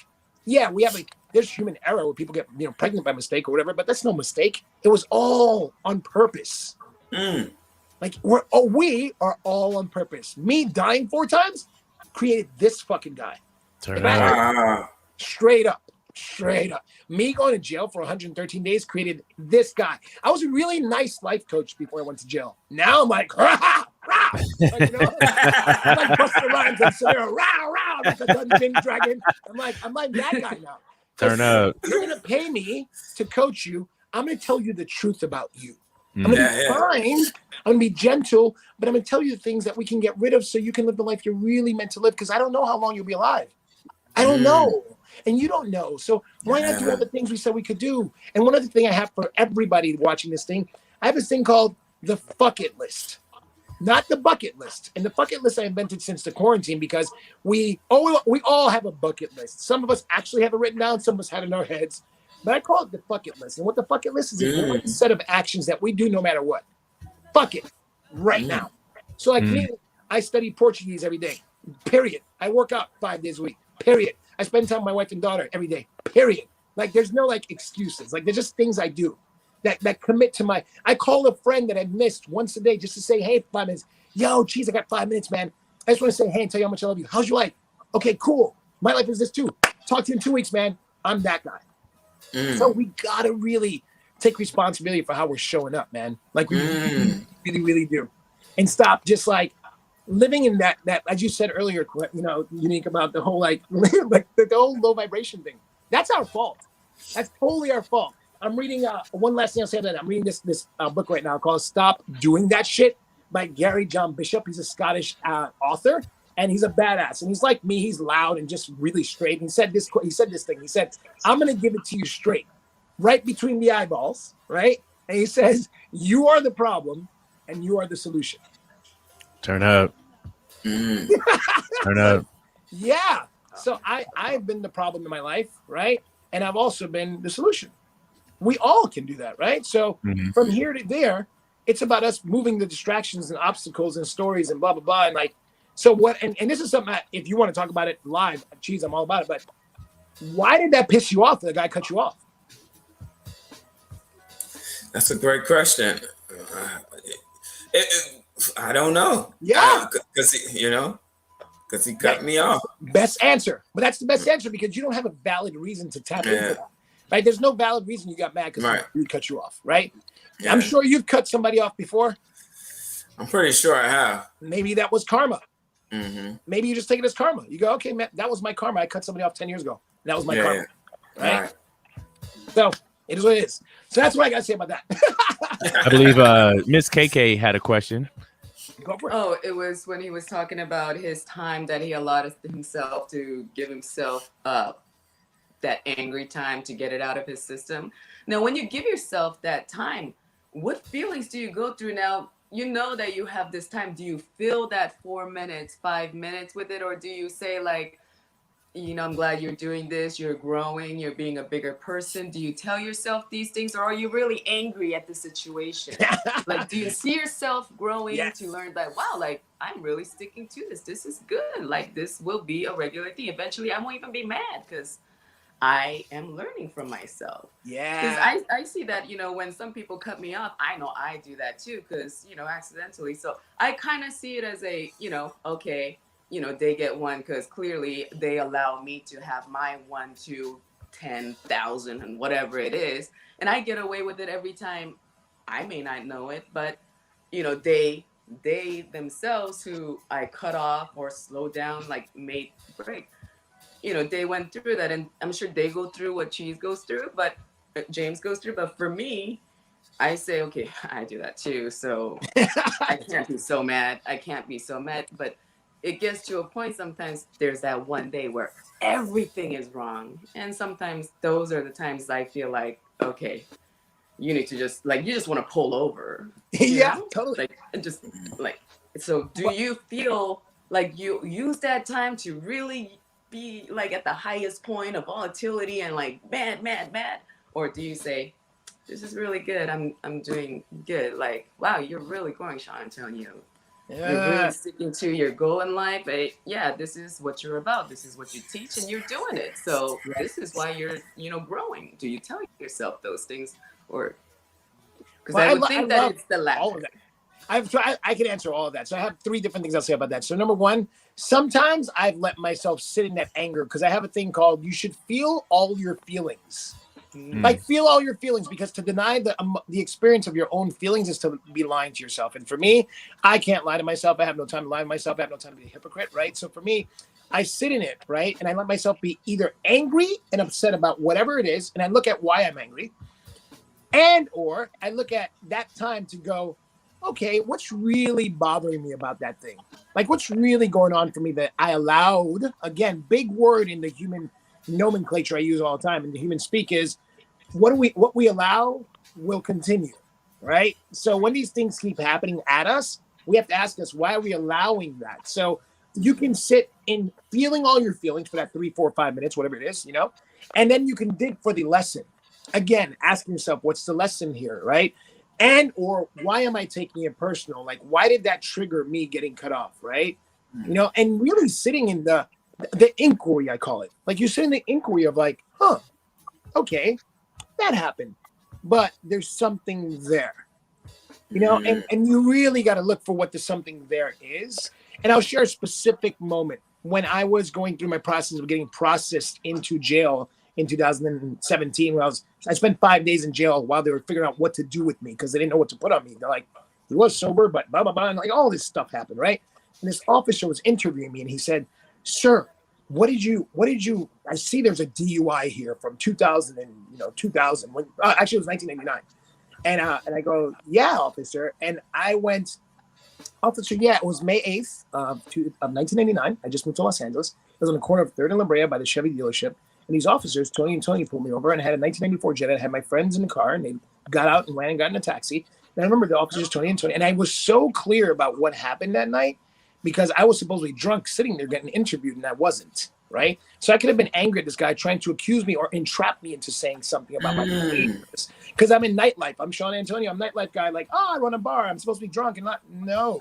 Like, none of that. So I was so specific, and he kept repeating stuff. And I'm like, yes, sir. That night I was at the Argyle Hotel with some friends, and I went to my friend Jean-Pierre's place, and we were hanging out there. And I did like, I don't know, 6 or 7 shots of tequila. I'm not a tequila drinker, and I was drunk, and I drove home. Yeah. And I lived right there on the corner of 6th and this. And he was just like, he sat there because he's like, wow, I'm really trying to fuck with this kid. And he's just like, not kid, I was 42. I was like, yeah, I'm just really clear about it. So instead of me being triggered and letting that happen at me, right, and letting that get under my skin and taking it personal, he was doing his job, and there's stuff he needed to deal with. Because there's some black dude sitting in front of him, very white cop. I won't say he was racist or not. I don't know, but he was definitely a little aggressive at me. And I just said, all right, I'm not going to take this personal. I'm just going to sit here, answer his questions very direct, very clear. Spoke just like this. And mind you, I hadn't slept for almost 24 hours because I went to work, worked 13 hours, had the accident, got hit, then was sitting in this process for a long time, then sat in this cell by myself, then got interviewed like 8:39 in the morning. And I'm exhausted. And I just found out this guy died, so now my charge is murder. So I'm like, what the fuck, you know? Right. And I sat there and I went, all right, cool. Yeah, I'm just gonna be here with these guys. And one guy was behind me and one guy was there, and I'm like, I don't know what this looks like, but I've seen some cop shows, got some cop friends. I'd say I get what's going on here, so I'm just gonna be really real and really honest and explain everything I know and all the knowledge. But I didn't take it personal, right? I didn't take it personal. I didn't allow myself to get mad or triggered, because that's when you get hooked. That's when you go down the rabbit hole. That's when we fall down, as we sit in that molasses in that story. But when I get triggered, something's off.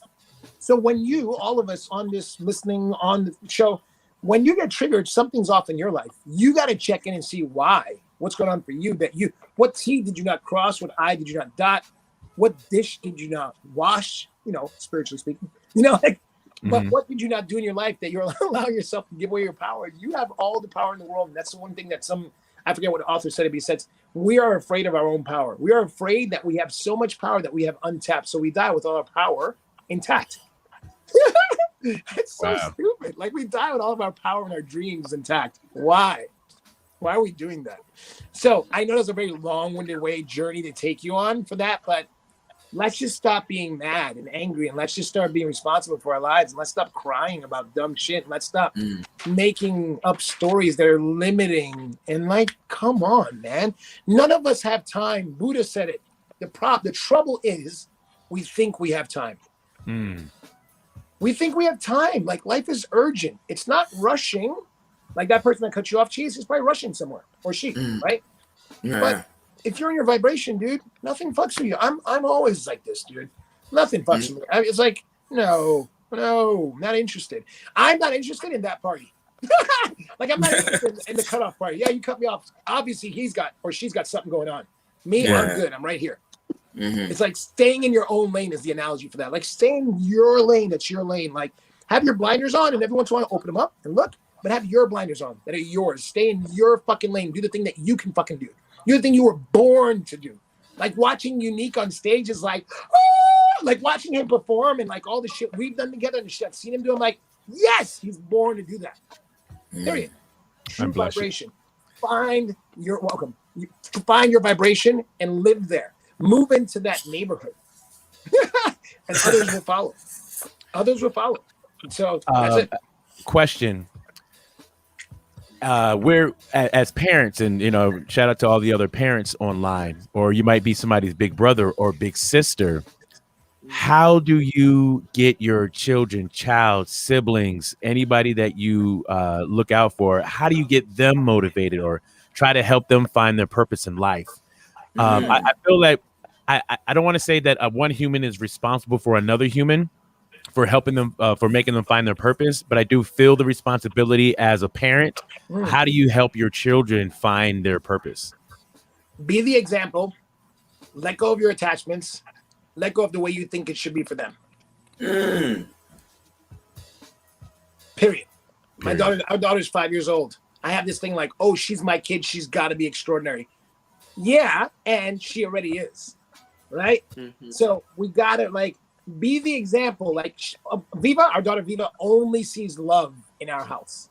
Only. Alicia and I kissing, hugging, we do family. She only sees that. So we be the example that we are asking her to be. Right? Gotcha. So we just do the thing, right?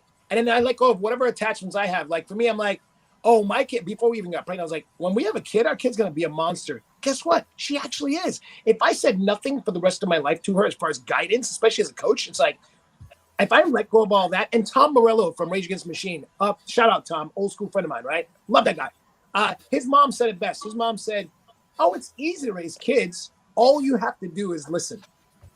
And I was like, what? She's like, all you have to do is just listen. So you listen, you support, you champion them. Viva's brain is insane. She invents all types of cool games and like all types of cool stuff. She's like, we're going to do this. And then the monkey does this and giraffe there and the shred. And I'm like, cool. Okay. So let me get clear. So we do monkey giraffe. Okay. And then we do that. And then we roll on the floor and do a backflip. Okay, cool. And we do that. I support her cause. When we find, and I'll say this about parents, for all parents tuned into this, right? And I just learned this. When we are in an upset with our kid, it's our attachment and our idea of how we're supposed to, how we think they should be. You know? So yeah, we have to encourage them, right? But what encouragement actually looks like in real life is you being happy, you being awesome, you reading books in front of them, you having downtime, you setting healthy boundaries. You know, you opening the doors. Like Viva, I speak all 4 languages to her. I speak Dutch to her, I speak Spanish to her, I speak English to her. Obviously, I speak Portuguese to her. And she, every once in a while, she'll throw out words. I'm like, oh, you were listening. She's like, yeah, Dad. I'm like, oh, okay, cool. I'll just keep doing it. And my dad said it best. He said, I said, Dad, why do I have such a thirst for knowledge all the time? He goes, son, when you were born, all I did was feed you information. I opened up doors. And I just kept opening up doors. And you're right about Kobe Bryant. The biggest mistake we make in life is thinking we have time. Kobe said that, but Buddha said it differently, right? Then the truth is, let go of our attachments. Their life is not our life to run. Yes.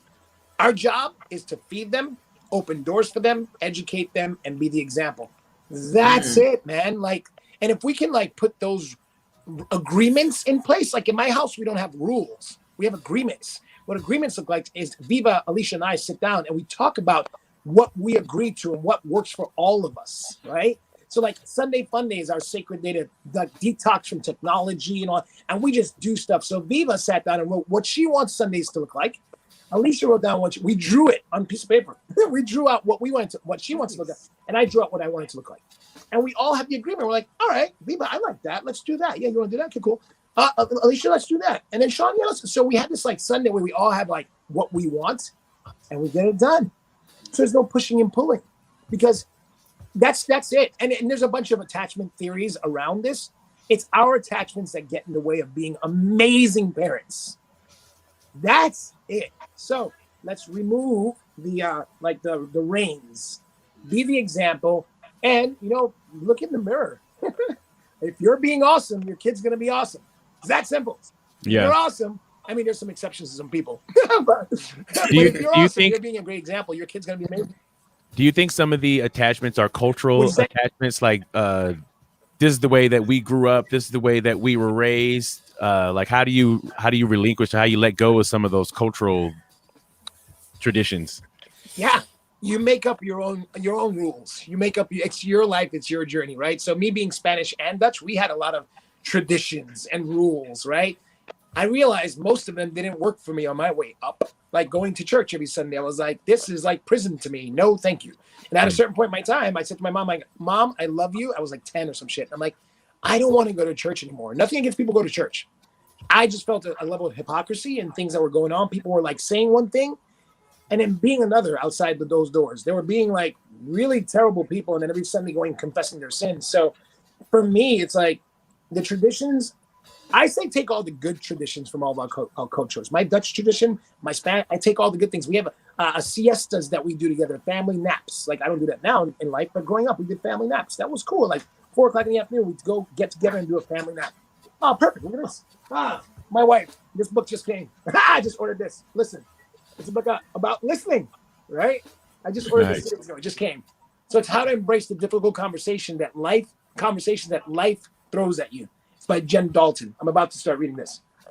So I'm always stepping my game up, right? Look at that. I just said that about Tom Morello's mom. Look at that. There we are. So we got to be better about that. Is like, just checking in and knowing what traditions and cultural beliefs are yours as well. You know what I'm saying? Because we all get them handed to us, being Black American or being Asian or being, wherever we come from. But take the ones that work for your human and your journey. Not the ones that have any kind of constrictions or like restrictions, because that's not your true self-expression. That's cheating you of the true of who you are and why you're here. Because you hit those walls. I've hit many religious walls and very cultural walls where I'm like, oh, Shawn, as a Spanish man, you should be doing this. Never cry. My dad never said that to me, but never cry is a macho thing in Spanish. I'm like, why? And nobody had an answer for me. I was like, why don't we cry? Like, because men don't cry. I'm like, why don't men cry? Well, because it's just that way. I'm like, why is it just that way? I don't understand. What's the answer? Because crying is release. I've cried almost the past 71 days. I've had a couple of days where I didn't cry about my dad. He's my best friend. He's my boy. I called him for it. I would have been sending him he would have been on this, watching this, chiming in. Nice. Like that. So I miss him, right? But we gotta stop holding on to values and things that aren't ours. Find in your culture and in your upbringing and all the things, find the things that you most like and take them. Take them. And stop being a crybaby, DJ The Force. Stop being a crybaby. So that's it about that. Cheese KK. I have one more question. Yes. Can we have you on once a month? Yes. I'm totally in. 100%. Game on. When I get off of here, I'm gonna go iron my clothes. I'm gonna clean up. I'm going back to school. I'm gonna learn how to read. I'm gonna pick up a book. Learn a word every day. If anybody wanted to reach out to you, Shawn, for personal life coaching, how do they get in contact with you? Guys, go on my website or on my website, ShawnAntonio.com, ShawnAntonio.com. And you can email, I would say my personal number. You guys can write this down. I don't care. I'm all about it. My number is 310-428-5017. 310-428-5017. Shoot me a text. We'll schedule a free consult, like a free, get to know each other. And just do that. I'm that guy. Just call me, text me. We'll figure it out. You don't want me to have your number. I'll be calling you on dumb stuff. Like, should I get the chocolate out of cake? I would love for you to call me. I'd be so game on. So, yeah, you can call me. You can go on my website. You can email me, Shawn Antonio Books, one word, @gmail. ShawnAntonio BOOKS. You can email me, Shawn. I'd love a personal conversation to see if you're available, because I do have a couple slots available right now. I'm almost slammed, I'm right there.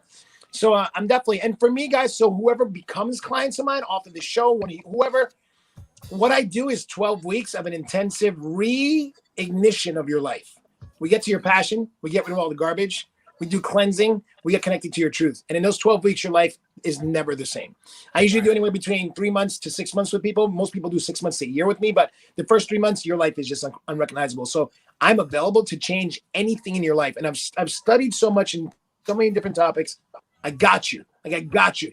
But if you're going to call me or reach out to me, be ready to have a real conversation. I don't do surface conversations. That was on my burn list last year. Surface conversations. You'll never hear me call you and say, how's the weather over there? Word. What's that? No, not interested in that. Yeah. So that's how you reach out to me. Miss KK, did you have any more? I was so busy taking notes over here. Oh, nice.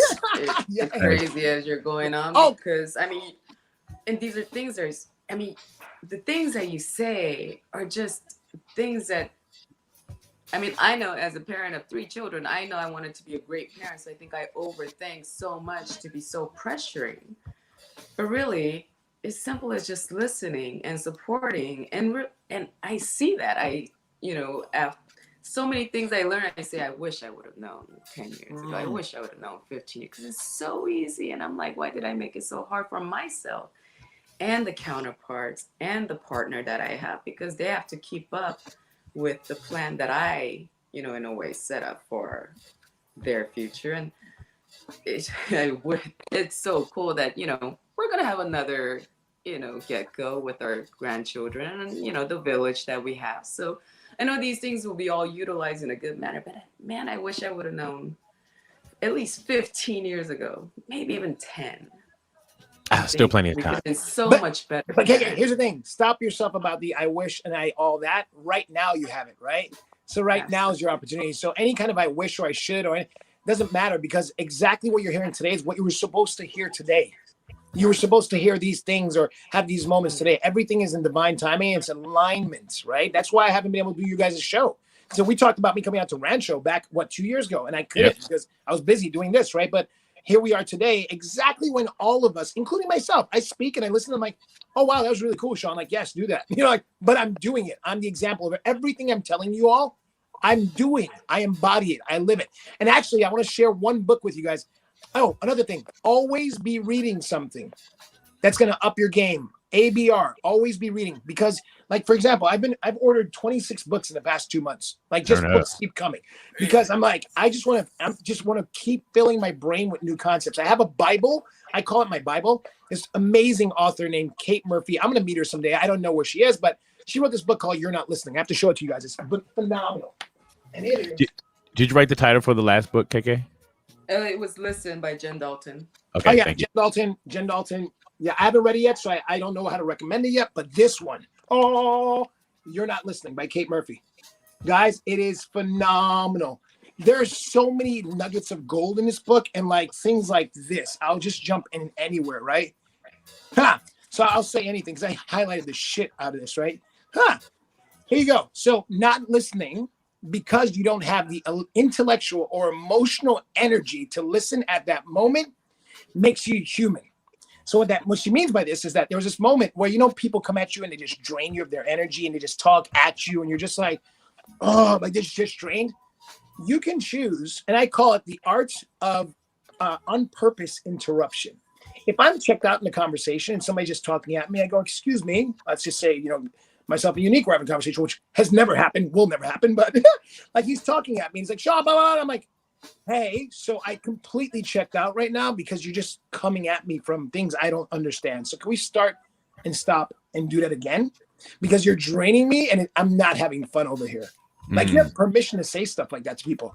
And she says this, a good listener takes the time and makes the effort to help people find their voice, right? And in doing so, intimacy and understanding are earned.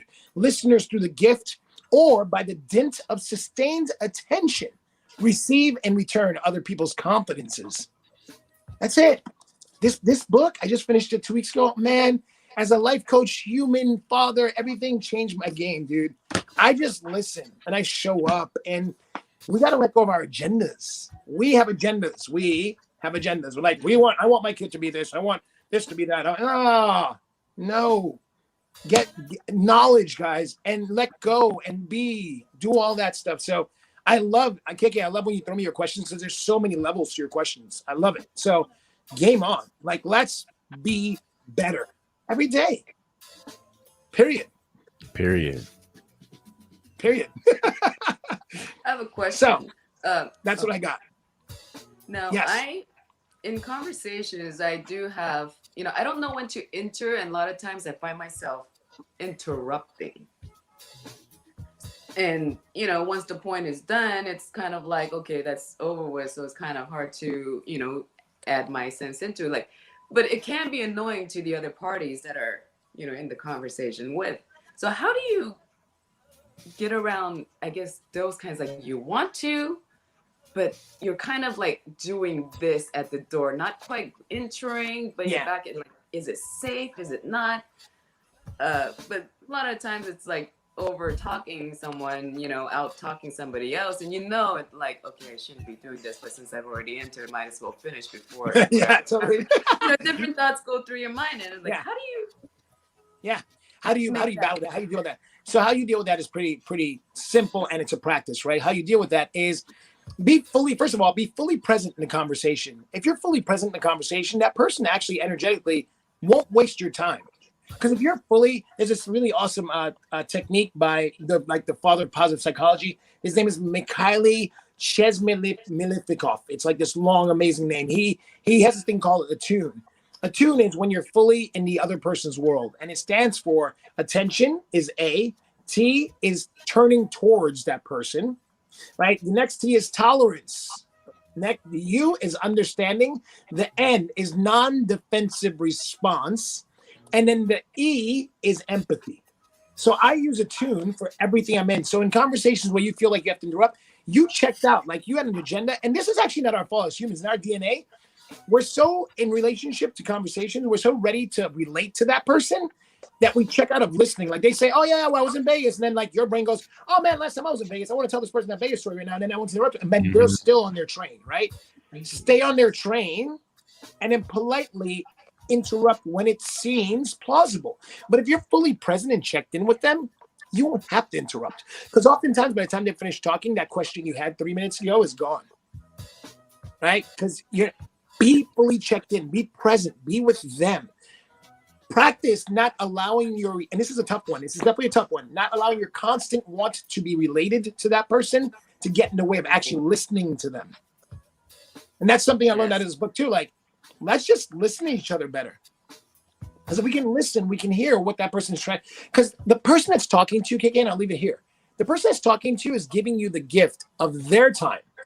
It's an exchange. It's an energetic exchange. So they're choosing you to talk to you and tell you that thing. And it might annoy you, piss you off, trigger you, whatever. You might check out. But that person's actually giving you their time. How cool is that? And that's the way I look at every email, text message, phone call. When I told everybody in the world about my dad passing, my phone blew up. Everything blew up. Oh, Shawn, oh my God. The gift is that somebody took time out of their day to tell you something about their life or to reach out to you. So every communication that comes into me, I personally see it as a gift. So awesome that person's going, I want to reach out to Shawn because I'm not inspired today. People text me all the time, Shawn, I'm drowning. Send me something to help me. I go, boom. They go, oh, thank you. You know, like, do that. So really go and check yourself into what's your mindset. I do a lot of mindset coaching and mindset training with people. And our mindsets are often off, man. You know, we're terrible. We're terrible. True that. Your mindset. Keep reading books that intrigue you. I literally, like I said, I have 27 books. And I've only read 4 of them. I got like 22 more to go. And I'm just head down in it. Between sessions, I'm in it. When I have moments a week, I'm in it. And I'm just soaking it up and then applying it. So read it, learn it, and then apply it. Like with your kids, I told you guys what to do, what I'm doing that's working for me. Like, listen, let go of your agenda, be the example. Listen, let go of the agenda, be the example. And play. I just put up on my Instagram, my personal Instagram for everybody out there, is Shawn Antonio 11. This morning, I put up a video of me doing a sock party wake-up surprise to my daughter yesterday. I woke her up with a bin of socks. It's just like, and she's like, Dad, and she's like, start throwing. Like, let's play more. We get so serious in life. That's another thing we move. We're also serious with, I want to get to this, and I want to make this money. I want to own this house. And boring. Cool. Let's get there. Let's have all this stuff. I love nice clothes. I love nice cars. Yeah. So what? But who are you on your way there? Word. Who are you? That's why I always ask people when the world is open. People are like, so Shawn, what do you do? I'm like, no. Stop. Who are you? Don't tell me what you do. What you do doesn't define who you are. What you do is a function of how you make money. And in my case, I luckily get ordainedly, University of Line, I get the pleasure of being paid for my gifts. This is what I was born for. Nice. But find what you're born for and be that. So don't live in what you do. Live in who you are. Like, who are you? Tell me. I've asked thousands of people that question, and they give me I do this. I'm like, no. I didn't ask you what you do for a living. I didn't ask you what you spend your time getting paid for. No. Who are you? Most people can't answer that. So check in, go deep. So that's what I got, guys. I got about 2 more minutes for you guys. That's what I was going to say. I was going to say in closing, if you want to give us an in closing. And first of all, if we can give Mr. Shawn Antonio a round of applause. I thank you so much for being here. Thank you. Without having any expectations, this is exactly what I knew was going to be. So in closing, Mr. Shawn Antonio. Yeah. So 2 things. Yes to once a month. Yes to once a month cheese. I accept that. Let's talk about it. Let's get it once a month. Maybe at the top of the month, so we all start our months off strong. So like that first week of the month, let's do that. I love it. Great idea. Totally down. I'm down to do it all year. Let's do it the rest of this year. I'm in. Cool. So game on. Cool. That's my commitment. Thank you. And you're welcome. My pleasure. I love doing this. So this is who I am. So in closing, I'll say, guys, let's get really clear. Let's get our bucket list done. Let's get our vibration work done, whether it's meditation or prayer. Guys, meditate every day. 10 minutes, 5 minutes, 15 minutes. Meditate. Shut your brain down. Connect to truth. Remove all the excuses, like remove all the stories, remove all the things that get in the way of your truth and what you're up to, right? Mm-hmm. And never settle. Look at your life and see where you're settling. Like, where are you settling for less than extraordinary friendships? Where are you settling in your life in general? What are you doing in your life? What toxic habits do you have to get rid of, right? Let's get rid of all that. And Kimbra, I totally get that you have a message question. Like, text me. I don't care. I'll answer your question. So, guys, what a pleasure being with you guys. Thank you. Let's question life this year, everybody. Let's just do that. Let's do that. Let's do that. Thank you so much, Shawn Antonio. I hope everybody got Shawn's information. You know what to do. You know what to do. I love it very much for all your great information guys. that you Well, shared. thank you so much. And let's talk about the next date. And have an amazing March, everybody. You too, Great sir. to be with you guys. Thank you, Shawn. Mr. Cheese, anything you want to say? Yeah, wow. I'm inspired. I'm going to the NBA. I can do anything. He was awesome. He was super duper awesome. He was a joy. He was a blessing. Antonio. He was That's a Shawn blessing. Antonio. My goodness. So, in closing, Mr. Cheese, would you like to say anything in closing? Love, peace, and happiness. Miss KK? Thank you, everybody, for joining us today. We greatly appreciate it. Please continue to keep those masks on and stay safe. And let's see you guys next week. Thank you guys so much for tuning in to the Unique and Cheese Show. Please, if you enjoyed the show, share it with a friend, share it with your coworkers, share it with anyone. And these do go. We have a Unique and Cheese Show on YouTube. We have that page. So if anybody ever wants to see these episodes again, it's on our YouTube page on the Unique and Cheese Show. Also on our Facebook page, the Unique and Cheese Show. So it saves it on Facebook and it saves it on YouTube. So enjoy the show. You guys enjoy your day. Enjoy your weekend. We thank you guys so much. And we will see you next Friday, 9 a.m. on the West Coast. It's 12 noon on the East. Thank Peace. you. Love you guys too. Bye-bye.